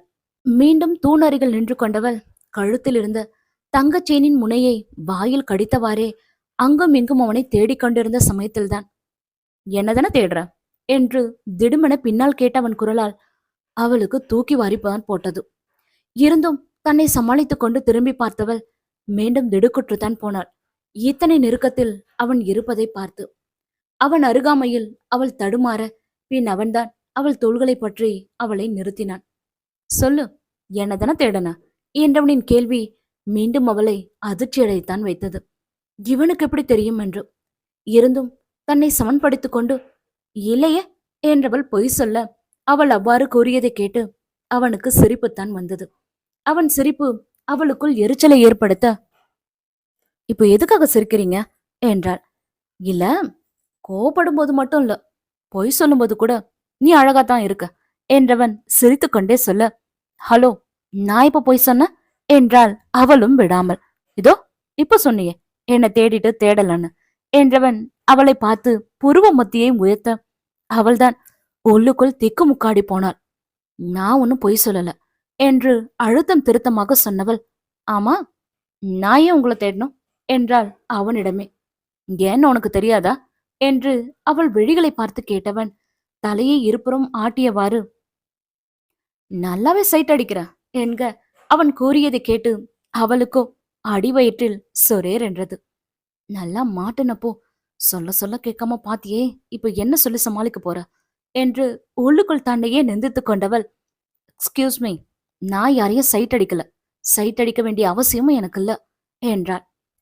அவள் அவ்வாறு கூறியதன் அதிர்ச்சியால் வாயில் கை வைத்து, அவ்வா என்றவன், நான் மாடிப்படியில இறங்கி வரும்போது நீ என்ன சைட் அடிக்கல, பூஜை பண்ணும்போது நீ என்ன சைட் அடிக்கல என்றவன் ஆள்காட்டி விரலால் தன் நெற்றியை சுட்டி காட்டி, ஐயர் என் நெத்தில குங்குமம் வச்சப்போ நீ என்ன சைட் அடிக்கல, சாப்பாடு போடும்போது தாம்பூலம் கொடுக்கும்போது, ஏன் ஆத்மன் ஃப்ரெண்ட்ஸ் கூட செல்ஃபி எடுக்கும்போது நீ என்ன சைட் அடிக்கல என்று அவள் அவனை பார்த்த தருணங்களை எல்லாம் ஒன்று விடாமல் மூச்சை பிடித்து கொண்டு சொல்ல, அவளுக்கோ மயக்கம் வராத குறைத்தான். அவன் அவளை கவனிக்கவில்லை என்றுதான் அவள் நினைத்திருந்தாள். ஆனால் இந்த அளவிற்கு அவன் தன்னை கவனித்திருப்பான் என்று சற்றும் அவள் எதிர்பார்க்கவில்லை. இனி என்ன சொல்லி அவனை சமாளிப்பதென்று யோசித்தவளுக்கு பெரிதாக எந்த யோசனையும் வரவில்லை. தன் செயலை நினைத்து அத்ரி என்று பற்களை கடித்துக் கொண்டவள் பின் இல்ல இல்ல இல்ல என்று அழுத்தம் திருத்தமாக சொன்னவள் இனியும் இங்கிருப்பது சரியென்று அங்கிருந்து நகரவும் ஆரம்பித்திருந்தாள். நகர்ந்தவளின் கரத்தை பற்றி அவன் தடுக்க திரும்பியவனை முறைத்து பார்த்தாள். அவளின் முறைப்பை எல்லாம் கண்டு கொள்ளாமல் ஒத்துக்கோதி என்றவன் சொல்ல இன்னும் அவன் மேல் அவளுக்கு கோபம்தான் வந்தது. அந்த கோபத்தோடே முடியாது என்றாள் அவளும். அப்போ சொல்லு என்றவன் சொல்ல அவளோ புரியாமல் அவனை பார்த்தாள். அதுவரையும் பற்றியிருந்த அவள் கரத்திற்கு விடுதலை கொடுத்தவன் தன் இரு கரத்தையும் பக்கவாட்டில் நீட்டியபடி, இந்த ட்ரெடிஷ்னல் லுக்ல நான் எப்படி இருக்கேன், ஹேண்ட்ஸமா இருக்கனா, அதிக்கு பிடிச்ச மாதிரி இருக்கனா என்றவனின் கடைசி கேள்வி அவளுக்குள்ளும் ஒருவித தாக்கத்தை ஏற்படுத்தவே செய்தது. பிடித்ததால் தானே இவ்வளவு நேரமாக அவள் அவனை ஒளிந்து ஒளிந்து பார்த்தது கூட. அதற்காக அவனிடம் அவளால் உண்மையையும் சொல்ல முடியாதே. அப்படியே உண்மையை சொன்னால் அடுத்தவன் கேள்விகள் அவளுக்குள் எப்பேற்பட்ட தாக்கத்தை ஏற்படுத்தும் என்பதை அவளும் நன்கு அறிந்துதான் வைத்திருந்தாள். அதனாலே மனதை கல்லாக்கிக் கொண்டு பிடிக்கல என்றாள் அழுத்தமாக. அவள் அவ்வாறு கூறியதை கேட்டு மெலிதாக புன்னகைத்தவன் அவள் விழிகளை மாறி மாறி பார்க்க, பாவம் அவளால் தான் அவன் விழிகளை எதிர்கொள்ள முடியவில்லை. அதன் வெளிப்பாடாய் அவள் பார்வையை தாழ்த்தி கொள்ள மேலும் அவளை நெருங்கி நின்றவன் ஒற்றை விரலால் அவள் மூவாயை உயர்த்தி தன்னை பார்க்க வைத்ததோடு, ஆனா உன் கண்கள் வேற என்னமோ சொல்லுதே அதி என்க அவனின் அருகாமையால் அவளுக்குத்தான் மூச்சு விடவே சிரமமாக இருந்தது. பயத்தில் அவளுக்கு கை கால்கள் செல்லிட்டு போக எச்சிலை கூட்டி விழுங்கியவாறு, என்ன சொல்லுது என்றாள் தைரியத்தை வரவழைத்துக் கொண்டு. சொல்லணுமா என்று கேட்டு மௌனமாய் சிரித்தவன் அவள் விழிகளை மாறி மாறி பார்த்தவாறே, டே ஹீரோ, நீ நான் ரசிக்க மட்டும்தான் மத்தவங்க ரசிக்க இல்லைன்னு சொல்லுது. உன்னை ரசிக்க உன்கிட்ட பெர்மிஷன் வாங்க வேண்டிய அவசியம் எனக்கு இல்லைன்னு சொல்லுது, கரெக்டா என்றவன் கேட்க அவள்தான் மேலும் திணறி போனாள். இங்கிருந்து செல்வதான் உத்தமம் என்று நினைத்தவள் இல்லை என்பது போல் தலையை அசைத்தவாறே பின்னால் நகர்ந்தாள். நகர்ந்தவள் பின்னால் இருந்து தூணில் இடித்து நிற்க அவனும் அவளை மேலும் நெருங்கி நின்றான். அவன் மூச்சு காற்று அவள் மீது படும் அளவிற்கு. சூடான அவன் மூச்சு காற்றின் தீண்டலால் வார்த்தைகளுக்கு பதிலாக அவள் வாயிலிருந்து காற்றுத்தான் வந்தது. எச்சிலை கூட்டி விழுங்கியபடி அவன் விழிகளை ஏறிட்டு பார்த்தாள். அவன் இதழ்களில் புன்னகையுடன் அவளையே பார்த்திருக்க அவன் பார்வை அவளுக்குள் என்னென்னவோ செய்தது. அவர்கள் இருப்பது தூணிற்கு பின்னால் என்பதால் யாரும் அவர்களை பார்ப்பதற்கு வாய்ப்பில்லை. ஒருவேளை யாரேனும் தேடிக்கொண்டு அங்கு வந்தால்தான் உண்டு. அவள் விழிகளை பார்த்தவாறே அவன் அவள் முகம் நோக்கி குனிய ஆரம்பிக்க அடுத்து என்ன நடக்கும் என்பதை யூகித்தவள் அவனை தள்ளிவிடும் பொருட்டு அவன் திண்ணிய மார்பில் கை வைத்து தள்ளினாள். ஆனால் கொஞ்சமும் அசையாமல் அவன் அப்படியே நின்றிருக்க அடுத்து என்ன செய்வதென்று அவளுக்கு தெரியவில்லை. அதற்குள் அவன் அவள் முகம் நோக்கி குனிந்திருக்க பயத்தில் கண்களை இறுக்கமாக மூடிக்கொண்டாள் அதிர்தா. அவள் முகம் முழுவதும் பரவியிருந்த பதற்றத்தை பார்த்து சத்தமில்லாமல் இதழ் பிடித்து சிரித்து கொண்டவன் பின் செல்லமாக அவன் நெற்றியால் அவள் நெற்றியில் முட்ட அவன் நெற்றியிலிருந்த குங்குமம் அவள் நெற்றிக்கு இடம் பெயர்ந்தது. அவனின் இந்த செயலால் அவளுக்குள் வேதியியல் மாற்றங்கள் நிகழ அதே நேரம் அத்ரி என்று சோமசுந்தரத்தின் அழைப்பால் விழிகளை திறந்தவள் அப்பா நான் இங்க இருக்க என்று சத்தம் போட்டு சொல்ல அவனும் வேறு வழியின்றி அவளை விட்டு விலகி நின்று கொண்டாள். அவன் விலகி நின்ற பின்தான் அவளால் இயல்பாக மூச்சு விடவே முடிந்தது. இருவரையும் ஒன்றாக பார்த்தவர் நீங்களும் இங்கதான் இருக்கீங்களா மாப்ள என்று கேட்டவர் பின் என்ன நினைத்தாரோ நான் எதுவும் டிஸ்டர்ப் பண்ணிடலையே என்று இருவரையும் பார்த்து கேட்க இல்லை என்பது போல் அவரை பார்த்து அவசர அவசரமாக தலையசைத்தவன் நெற்றி பொட்டை நீவி விட்டவாறே சரியான நந்தி என்று சத்தமே இல்லாமல் முணுமுணுக்க அவன் முணுமுணுப்பை படித்தவளுக்கு சிரிப்புத்தான் வந்தது. இருந்தும் சிரிப்பை விழுங்கிக் கொண்டு அப்படிலாம் இல்லப்பா ஃபங்க்ஷன் பத்தி தான் பேசிட்டு இருந்தோம் என்று சமாளித்ததோடு என்ன விஷயம்பா என்றாள் அவரை பார்த்து. பூஜை முடிஞ்சு எல்லாரும் சாப்பிட்டாச்சு, மாப்பிள்ளைய கூட்டிட்டு போய் சாப்பிட வைமா, காலையில இருந்து அண்ணாகரம் இல்லாம இருக்காரு இல்லையா என்க. சரிப்பா என்றவள் அவன் புறம் திரும்பி வாங்க சாப்பிடலாம் என்று சொல்லிவிட்டு முன்னே செல்ல அவனும் அவள் பின்னாலேயே சென்றான். டைனிங் முன்பு அமர்ந்தவன் உண்பதற்காக அவனுக்கு மிகவும் பிடித்தமான சாண்ட்விச்சை கையில் எடுக்க அவன் கையிலே ஒரு அடி வைத்திருந்தாள் அதிர்தா. அவள் அடித்த அடியில் கையில் இருந்ததை கீழே போட்டவன் அதிர்ந்து போய் அவளை பார்க்க வெறும் வயித்துல யாராவது இதை சாப்பிடுவாங்களா என்று கேட்டவள் அவனுக்காக எடுத்து வைத்த பால் கிளாஸை அவனிடம் நீட்ட அதை வாங்கி கொண்டவனுக்கு அப்போதுதான் அவள் செயலுக்கான அர்த்தம் விளங்கியது. அதை குடித்து முடித்துவிட்டு அவன் அவளை பார்க்க எளிதில் ஜீரணமாகும் வகையில் பழக்கீற்றுகள் அடங்கிய பவுலை அவள் முன் வைத்தாள். இதைதான் சாப்பிட வேண்டும் என்பது போல். தண்ணீர் கூட அருந்தாமல் நாள் முழுமையும் பட்டினி கிடந்த வயிறு அல்லவா, நாக்கின் ருசிக்காக காரம் சாரமாக உண்டு செரிமான பிரச்சனை வந்துவிட்டால் அது அவன் உடல்நலத்தை தானே இன்னும் பாதிக்கும். அதனாலே காலியாக இருந்த வயிற்றில் அல்சர் ஏற்படாமல் இருக்க முதலை பாலை கொடுத்தாள். அடுத்து ஜீரண பிரச்சனை ஏற்படாமல் இருப்பதற்காக பழங்களை உண்ண கொடுத்தாள். முன்னால் இருந்த பவுலை பார்த்துவிட்டு அவன் அவளை பார்க்க என்ன என்றாள் அவள். என் மேல உனக்கு கோவம் மட்டும்தான் இருக்குன்னு நினைச்சேன், பரவாயில்ல அக்கறையும் இருக்கு என்று கண்கள் மின்ன அவளை பார்த்து சொன்னவன் அதன் பின்னே அதை உண்ணவும் ஆரம்பித்திருந்தான். பின் ஏதோ நினைவு வந்தவனாய் அதி நீயும் உட்கார்ந்து சாப்பிடு, மதியம் கூட நீ சரியா சாப்பிடலன்னு பெரியவர் சொன்னாரு என்றவன் அவளையும் உண்ண வைக்க தவறவில்லை. பூஜைக்கு வந்திருந்தவர்கள் அனைவருமே கிளம்பி இருந்தனர், சோமசுந்தரம் மற்றும் ஆத்மனை தவிர்த்து.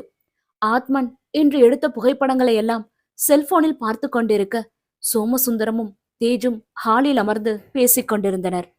மேற்கொண்டு காரம் இல்லாத உணவை அவள் கொடுத்த போது அவனோ போதும் என்று சொல்லிவிட்டான். உண்டு முடித்தவள் இருவரும் உண்டு முடித்த தட்டை எடுத்துச் சென்று கழுவி வைத்தாள். என்னதான் எடுத்ததற்கெல்லாம் இங்கு வேலையாட்கள் என்றாலும் அவள் சம்பந்தப்பட்ட வேலையை அவள்தான் செய்வாள். அதுதான் அவளுக்கு பிடிக்கும். ஏன், அவர்கள் வீட்டில் கூட அவள் அப்படித்தான். வேலையால் வேண்டாம் என்று சொன்ன போதும் பூஜையால் அங்கும் இங்கும் இருந்ததை எல்லாம் ஓரம் ஒதுங்க எடுத்து வைத்தவள் கிச்சன் மேடையும் சுத்தம் செய்துவிட்டு அதன் பின்தான் வெளியில் வந்தாள். அதுவரையும் சோமசுந்தரம் மற்றும் தேஜுடன் பேசிக் கொண்டிருந்தவன் எழுந்து சென்று அதி என்றவளை அழைக்க அவளும் என்ன என்பது போல அவனை திரும்பி பார்த்தாள். அதி, இந்த நல்ல நாள்ல உனக்கு ஒரு கிஃப்ட் கொடுக்கணும்னு ஆசைப்படுறேன். நான் கொடுக்குற கிஃப்ட் உன்னை சந்தோஷப்படுத்துமான்னு எனக்கு தெரியல. சோ உனக்கு என்ன பிடிக்கும், என்ன வேணும்னு சொல்லு அதி என்றவன் கேட்க அவளோ என்ன கேட்டாலும் தருவீங்களா என்றால் மார்பின் குறுக்கே கைகளை கட்டியபடி.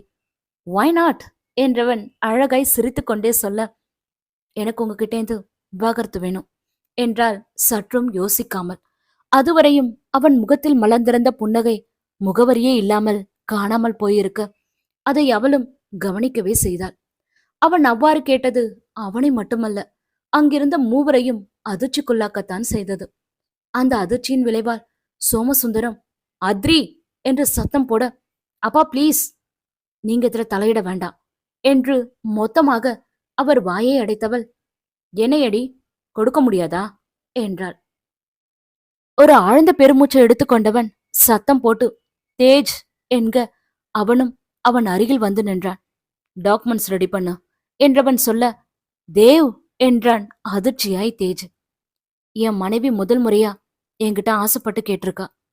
என்னால எப்படி தேஜ் மறுக்க முடியும் என்று அவளை பார்த்தவாறே கேட்டவனின் கண்களும் லேசாக கலங்கத்தான் செய்தன. அத்தியாயம் 33. எப்படியும் தன் மீதான கோபம் அக்கறையாக மாறியது போல் அந்த அக்கறையும் ஒரு நாள் நிச்சயம் காதலாக மாறும் என்று எதிர்பார்த்து காத்திருந்தவனுக்கு பெருத்த அடிதான் அவள் விவாகரத்து கேட்டபோது. பட் ஒன் திங் ஷுர் அதி என்று ஆரம்பித்தவனே என்ன என்பது போல் அவள் புருவம் சுருக்கி பார்க்க, நீ கேட்ட விவாகரத்து உன் கைக்கு வரும்போது அதை வாங்குற மனநிலையில கண்டிப்பா நீ இருக்க மாட்ட என்றவன் அறுதியிட்டு சொல்ல, என்ன சேலஞ்சா என்றால் பின்னாளில் அப்படியொரு சூழ்நிலை வரப்போவதை அறியாமல். இல்லை என்பது போல தலையை அசைத்தவன், கான்ஃபிடென்ட், என் காதல் மேல இருக்கிற கான்ஃபிடென்ட் என்று உறுதியாக சொன்னவனை பார்த்து அவளும் கொஞ்சம் அதிர்ந்துதான் போனாள். பின் அரவிந்த் என்றவன் சத்தம் போட்டு தன் பவுன்சரை அழைக்க, அந்த பெயருக்கு சொந்தக்காரன் நீல நிற பட்டு துணியால் எதையோ மூடி எடுத்து வந்து அவனிடம் கொடுக்க, அதை வாங்கி கொண்ட தேவ், இது என்றவாறே அவள் முன் நீட்டியதோடு, நான் உனக்கு கொடுக்க ஆசைப்பட்ட கிஃப்ட் அதே என்க அவளோ முகத்தில் ஒருவித கலவரத்துடன் அவனையும் அவன் கையில் இருந்ததையுமே மாறி மாறி பார்த்தாள். அதில் என்ன இருக்கிறது என்பது போல். வாங்கிக்கோ அதே என்றவன் மெலிதாய் புன்னகைத்தவாறே சொல்ல, தயக்கத்துடனே வாங்கி கொண்டவள் அதன் மீதிருந்த துணியை மெல்ல விலக்கினாள். விலக்கியவளின் கருவிழிகள் ஆச்சரியத்தில் ஒரு சுற்று விரிவடைந்துதான் போயின. அந்த கேட்காரிய பாஸ்கெட்டில் அவளின் ஆராவின் நிறத்தில் இருந்த பூனைக்குட்டியை பார்த்து, அதே சமயம் அவளையும் அறியாமல் அவள் கண்கள் கலங்கி போயின. கலங்கிய விழிகளோடே அவனை பார்த்தாள். அவனும் குட் நைட் அதி என்று சொல்லிவிட்டு மாடிப்படி ஏறி செல்ல, செல்லும் அவனையே வெறித்து பார்த்து கொண்டிருந்தாள் அத்ரிதா. இப்படி ஒரு பரிசை அவன் கொடுப்பான் என்று அவள் நிச்சயம் எதிர்பார்க்கவில்லை. சற்று முன் விவாகரத்து கேட்டு அவள் அவனை காயப்படுத்தினான்.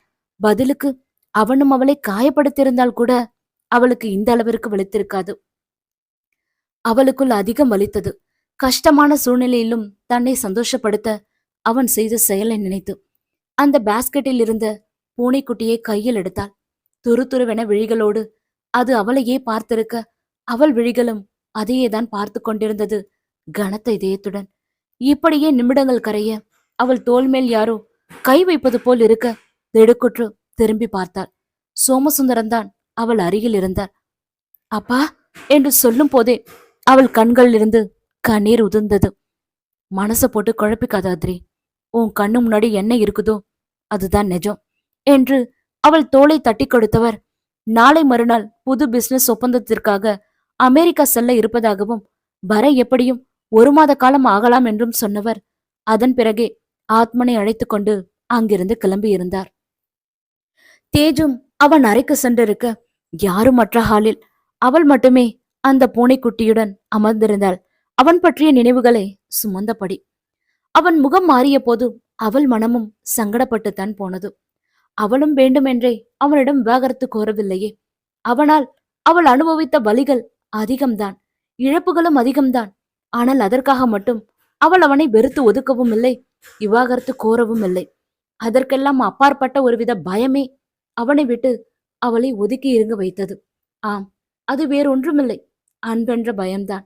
இந்த அன்பால் தானே அடிக்கடி அவள் காயப்பட்டு நிற்பது. அதீத அன்பு வைத்ததன் விளைவால் முதலில் தன் தாயை இழந்தாள், அடுத்த ஆறாவை இழந்தாள், அதன் வரிசையில் இணையனையும் இழந்தாள். எங்கே அதேபோல் தேவ் விஷயத்திலும் காயப்பட்டு விடுவோமோ என்று அவள் மனம் உள்ளூர பயந்தது. அன்பால் அதிகம் காயப்பட்டவர்களுக்கே உரித்தான பயம்தான் அது. எங்கே நேசிக்க ஆரம்பித்து விட்டால் அனைவரையும் தன்னிடமிருந்து பிரித்தது போல் அவனையும் இந்த யுனிவர்ஸ் தன்னிடமிருந்து பிரித்து விடுமோ என்ற பயம். அந்த பயத்தின் விளைவால்தான் அவன் காதலோடு அவளை நெருங்கும் போதெல்லாம் அவள் அவனை விட்டு விலகி நின்றது. அன்பு என்பது யார் மீது வேண்டுமானாலும் வரலாம். ஆனால் காதல் அப்படி இல்லையே. உயிரில் கலந்து உணர்வில் நிறைந்து சாகும் வரை ஒருவர் மீது மட்டுமே இருக்கும் உன்னத உணர்வல்லவா காதல்.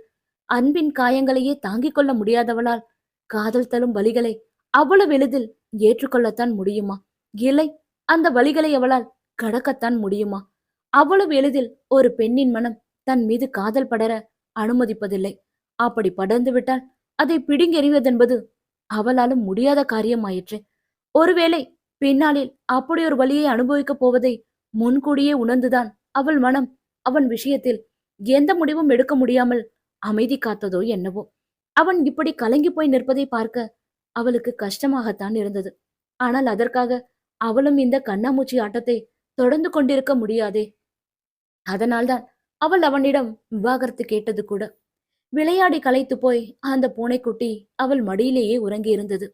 அதன் உறக்கம் கலையாமல் கையில் ஏந்தி அதன் நெற்றியில் இதழ் பதித்தவள் அதை மீண்டும் பாஸ்கெட்டில் வைத்து தன்னுடனே அவர்கள் அறைக்கு எடுத்துச் சென்றாள். அறைக்குள் நுழைந்தவளின் பார்வை முதலில் பால்கனியைத்தான் பார்த்தது. எப்போதும் போல் அவன் அங்குதான் இருப்பான் என்று. ஆனால் அவள் நினைத்தது போல் அவன் அங்கு இல்லாமல் போகவே அடுத்து படுக்கையை பார்த்தாள். படுக்கையில் அவன் அயர்ந்து உறங்கிக் கொண்டிருக்க பாஸ்கெட்டை ஓரிடத்தில் வைத்தவள் முகம் கழுவுவதற்காக குளியல் அறைக்குச் சென்றாள். வாஷ் பேஷன் முன்பு இருந்த கண்ணாடியில் தன் முகத்தை பார்த்தவள் அப்போதுதான் கவனித்தாள் அவன் நெற்றியில் இருந்த குங்குமம் அவள் நெற்றிக்கு இடம் பெயர்ந்திருப்பதை. அதை தொட்டு பார்த்தவளுக்கு அந்த நிகழ்வுதான் நினைவிற்கு வந்தது. அந்த நினைவுகளின் தாக்கத்தால் இப்போதும் அவள் உடல் சிலுத்துத்தான் போனது. மேலும் சில கணங்கள் கண்ணாடியே பார்த்திருந்தவள் பின் என்ன நினைத்தாலோ முகத்தை கழுவாமலேயே வெளியில் வந்தாள். உறங்குவதற்காக படுக்கைப்புறம் சென்றவளின் பார்வை மீண்டும் அவன் மீதே படிந்தது. நாள் முழுவதும் உண்ணாததாலும் ஷூட்டாலும் அவன் அதிகமாகவே களைத்து போயிருந்தான். அந்த களைப்பு மிகுதி உறங்கும் அவன் முகத்தில் அப்பட்டமாகவே தெரிந்தது. அவன் உறங்குவதையே இமைக்காமல் பார்த்திருந்தவள் அப்போதுதான் கவனித்தாள். சண்டை காட்சிக்காக கீழே உருண்டு புரண்டதில் கல் குத்தி அவன் தோள், கை மற்றும் கழுத்து பகுதிகளில் காயம் ஏற்பட்டிருப்பதை. அதை பார்த்தவளுக்கு அவன் ஏன் மக்களுக்கு இத்தனை பிடித்தம் என்பது இப்போது நன்றாக புரிந்தது. அவன் நினைத்திருந்தால் அந்த 5 நிமிட சண்டை காட்சியை டூப் போட்டு நடித்திருக்கலாம் தான். ஆனால் அவன் அவ்வாறு செய்யவில்லை. தன்னை உண்மையாக நேசிக்கும் ரசிகர்களிடம் அவனும் உண்மையாக இருக்க விரும்பினான். அதனாலே தன்னை காயப்படுத்தி கொண்டு அவன் நடித்தது கூட. நடிப்பின் மீது அவனுக்கு இருக்கும் ஆர்வத்தையும் தன் ரசிகர்கள் மீது அவன் வைத்திருக்கும் அன்பையும் நினைத்து அவள் மனம் நெகிழ்ந்துதான் போனது. அவன் காயங்களை பார்த்த பின் அவளால் இலகுவாக அதை கடந்து செல்ல முடியவில்லை. காயத்திற்கான களிம்பு எடுத்துச் சென்று அவன் அருகில் அமர்ந்தவள் அவன் உறக்கம் கலந்து விடாதவாறு மெல்ல அதை தடவும் ஆரம்பித்தாள். என்னதான் அவன் உறக்கம் கலையாதவாறு அவள் மெல்ல தடவினாலும் அவளின் தீண்டல் ஆழ்ந்த உறக்கத்திலிருந்தவனை தட்டி எழுப்பியதோ என்னவோ. மெல்ல இமைகளை திறந்தான் தேவ். இமைகளை திறந்தவனின் கண் முன்னே தெரிந்தது என்னவோ பௌர்ணமி நிலவை ஒத்த அவளின் அழகிய முகம்தான். இமைக்காமல் அவன் அவளையே பார்த்திருக்க அவளும் அவனையேதான் பார்த்து கொண்டிருந்தாள், தன்னை மறந்து. இப்படியே நிமிடங்கள் நீள முதலில் சுயத்திற்கு திரும்பியது என்னவோ அதிர்த்தாதான். விவாகரத்து கேட்டுட்டு இது என்ன அத்ரி, அவன் உன்னை பத்தி என்ன நினைப்பான் என்று அவள் மனசாட்சி அவளை கேள்வி எழுப்ப சட்டென்று படுக்கையிலிருந்து எழுந்தவளுக்கு பயத்தில் கை கால்கள் நடுங்க ஆரம்பித்திருந்தது. அவன் அவளையே புருவம் சுருக்கி பார்த்திருக்க அவளுக்குத்தான் பதற்றத்தில் வாயில் வார்த்தைகளே வரவில்லை. கையில் இருந்த களிம்பை அவன் முன் நீட்டியவள், மருந்துக்கு காயம் போட்ட, சீ இல்ல உங்க காயத்துக்கு மருந்து போட்ட என்று திக்கி திணறி தன் செயலுக்கான விளக்கத்தை சொன்னவள் அவனுக்கு முதுகுப்புறம் காட்டி படுத்துக்கொள்ள அவள் படும் அவஸ்தையை பார்த்து இதழ்களுக்குள் சிரித்து கொண்டான் தேவ். பின் ஹே மியாவ் என்றவன் அழைக்க அவளும் அவனை திரும்பி பார்த்தாள். பெண் பற்கள் தெரிய அவளை பார்த்து சிரித்தவன், டிவோர்ஸ் கொடுத்தாலும் ஐ லவ் யூ தான் என்று சொல்லிவிட்டு அழகாய் அவன் கண் சிமிட்ட அவளுக்குத்தான் ஏன் திரும்பி பார்த்தோம் என்றாகிவிட்டது. என்னதான் பதிலுக்கு அவனை முறைத்துவிட்டு திரும்பிக் கொண்டாலும் அவனின் மியாவ் என்ற அழைப்பையும் அவன் காதலை வெளிப்படுத்திய விதத்தையும் அவள் மனம் ரசிக்கவே செய்தது. அதன் வெளிப்பாடாய் அவள் இதழ்களிலும் குறுநகை மலரவே செய்தது. அவன் கிஃப்டாக கொடுத்த பூனைக்குட்டிக்கு லியோ என்று பெயர் வைத்து அன்போடு வளர்க்க ஆரம்பித்தவள் அதிகம் அதனுடன் தான் இருந்தாள். வெளியாகியிருந்த தேவின் திரைப்படம் 70 நாட்களையும் தாண்டியும் திரையரங்குகளில் வெற்றிகரமாக ஓடிக்கொண்டிருக்க, அதை கொண்டாடும் பொருட்டு பிரபல தொலைக்காட்சி நிறுவனம் லைவாக அவனை இன்டர்வியூ எடுக்க கேட்டபோது தேவும் மறுக்கவில்லை. அதிகம் அவன் நேர்காணல் கொடுப்பதில்லை. ஆனால் இம்முறை தன் ரசிகர்களுக்காக ஒத்துக்கொண்டிருந்தான். நடக்கப் போவது லைவ் ஷோ என்பதால் அதில் எந்தவித குழப்பமும் குளறுபடியும் வரக்கூடாது என்பதில் தெளிவாகவே இருந்தான் தேஜ். அதனால் சம்பந்தப்பட்ட தொலைக்காட்சி நிறுவனத்திற்கு நேரில் சென்று அனைத்து ஏற்பாடுகளையும் அவனே முன்னின்று செய்தான். அவனை இன்டர்வியூ எடுக்க போகும் நிருபரிடம் கூட தேவிடம் என்ன மாதிரியான கேள்விகளை கேட்க வேண்டும் என்ற கேள்வி தொகுப்பையும் கொடுத்திருந்தான். கேள்வி என்ற பெயரில் அவர்கள் ஏடாகுடமாக எதையாவது கேட்டுவிட்டால் அது தேவின் நற்பெயரை தானே கெடுக்கும். அதுவும் லைவில் எதற்கு வம்பு என்றுதான் அவனே கேள்விகளை தொகுத்து கொடுத்தது கூட. திட்டமிட்டபடியே அந்த நாளும் வந்து சேர அவளை வீட்டில் விட்டுவிட்டு அவர்கள் இருவரும் மட்டுமே கிளம்பி சென்றனர். மீண்டும் ஒரு முறை அனைத்தையும் சரிபார்த்த தேஜ் தலையை அசைத்து ஒப்புதல் வழங்க அதன் பின்னே லைவ் ஷோவும் ஆரம்பமானது. அதிகம் ஆடம்பரம் இல்லாமல் டி-ஷர்ட் ஜீன்ஸ் என்று கேஷுவலான உடையில் அவன் திரையில் தெரிய அவனின் இந்த எளிமை அவன் ரசிகர்களை மேலும் அவன் பால் கவர்ந்தெழுக்கவே செய்தது. இணையம் மற்றும் தொலைக்காட்சி மூலம் அனைவரின் இல்லங்களிலும் தேவ்தான் நிறைந்திருந்தான். அவனின் 10 வருட கால திரைத்துறை பயணத்தை பற்றியும் அதில் அவன் சந்தித்த ஏற்றம் இறக்கம் பற்றியும் படத்தளத்தில் நடக்கும் சுவாரஸ்யமான நிகழ்வுகள் பற்றியும் மென் சிரிப்புடனே அவன் பகிர்ந்து கொண்டிருக்க அதிர்தாவும் அவன் நிகழ்ச்சியைத்தான் பார்த்து கொண்டிருந்தாள்.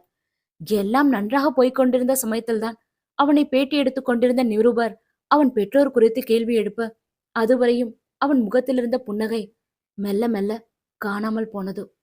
இது மாதிரி அவன் பர்சனல் குறித்த கேள்விகளை கேட்கக்கூடாது என்றுதான் தேஜ் கேள்விகளை தொகுத்து கொடுத்தது கூட. அத்தோடு இது லைவ் ஷோ என்பதால் தேஜாலும் எதுவும் செய்ய முடியாமல் போனது.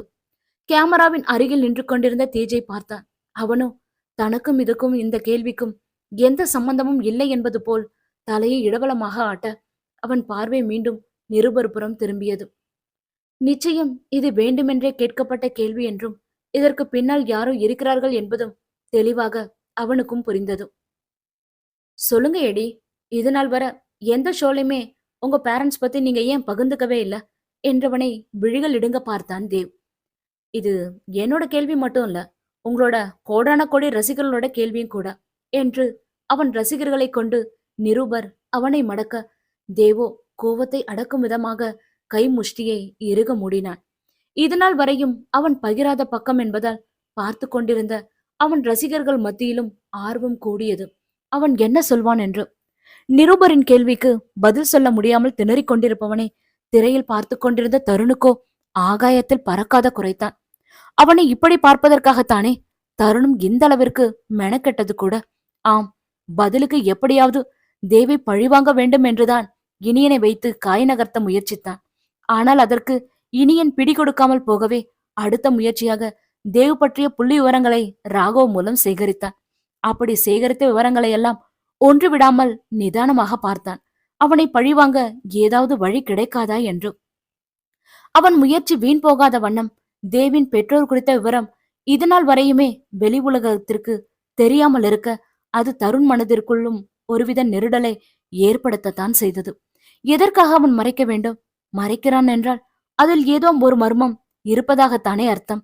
இல்லை, தான் ஒரு அனாதை என்பதை சொல்ல அவன் விருப்பப்படவில்லையோ என்றெல்லாம் யோசித்த தருண் தேவை தாக்க அதையே தன் ஆயுதமாகவும் எடுத்துக்கொண்டிருந்தான்.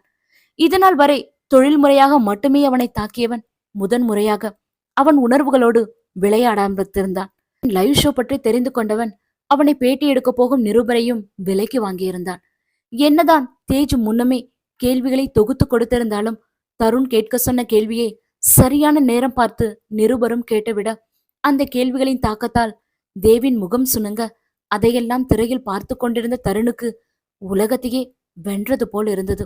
திரையில் தெரிந்தவனை பார்த்து வாய்விட்டு சிரித்து கொண்டவன், கேட்கிறான்ல தேவ், பதில் சொல்லு, நீ ஒரு அனாதன்னு என்று கடைசி வார்த்தையை கடித்து துப்பியவன் ராகவ் என்று தன் செக்ரட்டரி அழைக்க அவனும் அவன் முன்னால் வந்து நின்றான். சொன்னது போலவே அவன் விசுவாசத்தை காட்டிட்டான். பேசுனதுக்கு மேல 1,00,000 கூடவே அவன் அக்கவுண்ட்டுக்கு அனுப்பிடு என்க அவனும் சரி என்பது போல் தலையை ஆட்டினான்.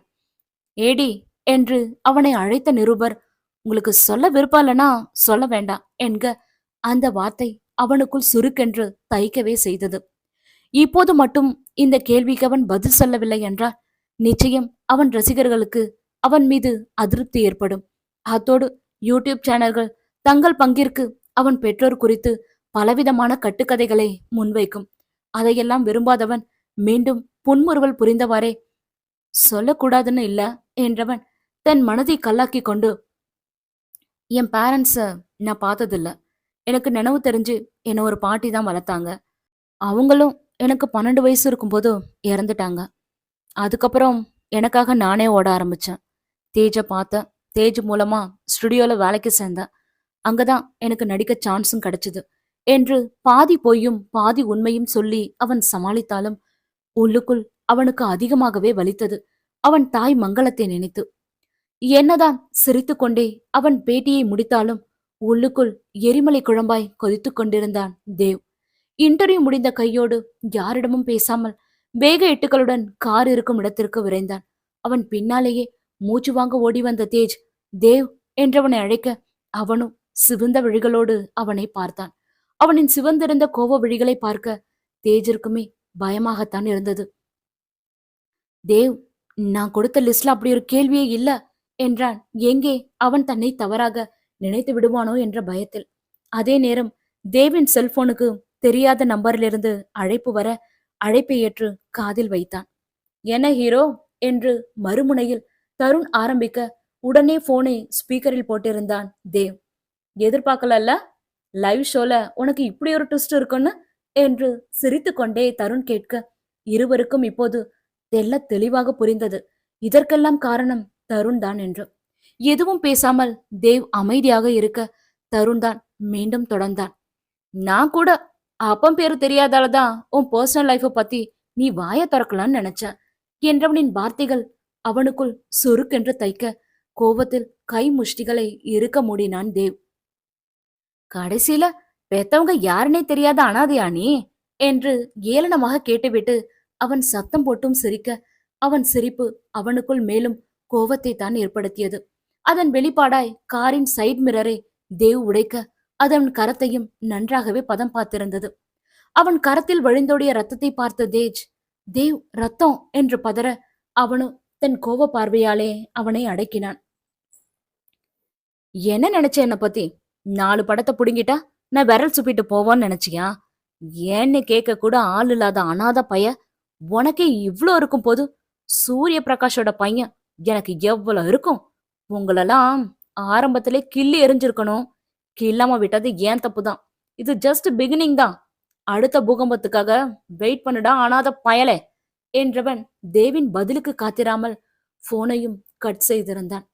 போனை பாக்கெட்டில் போட்டுக்கொண்டவன் கரம் நீட்டி கீ என்க இந்த நிலைமையில் அதுவும் கையில் காயத்துடன் அவன் கார் ஓட்டுவதை விரும்பாத தேஜ் தயக்கத்துடனே அவனை பார்க்க அவனோ கையை நீட்டியபடியேதான் இருந்தான்.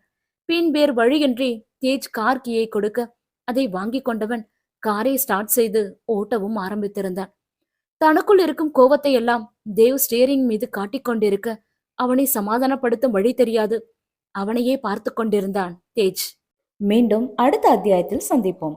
இந்த நாவல் உங்களுக்கு பிடிச்சிருந்தா லைக் பண்ணுங்க, உங்களோட ஃப்ரெண்ட்ஸ் அண்ட் ஃபேமிலிகளுக்கு ஷேர் பண்ணுங்க, உங்களோட நிறை குறைகளை மறக்காம எனக்கு கமெண்ட் பண்ணிடுங்க.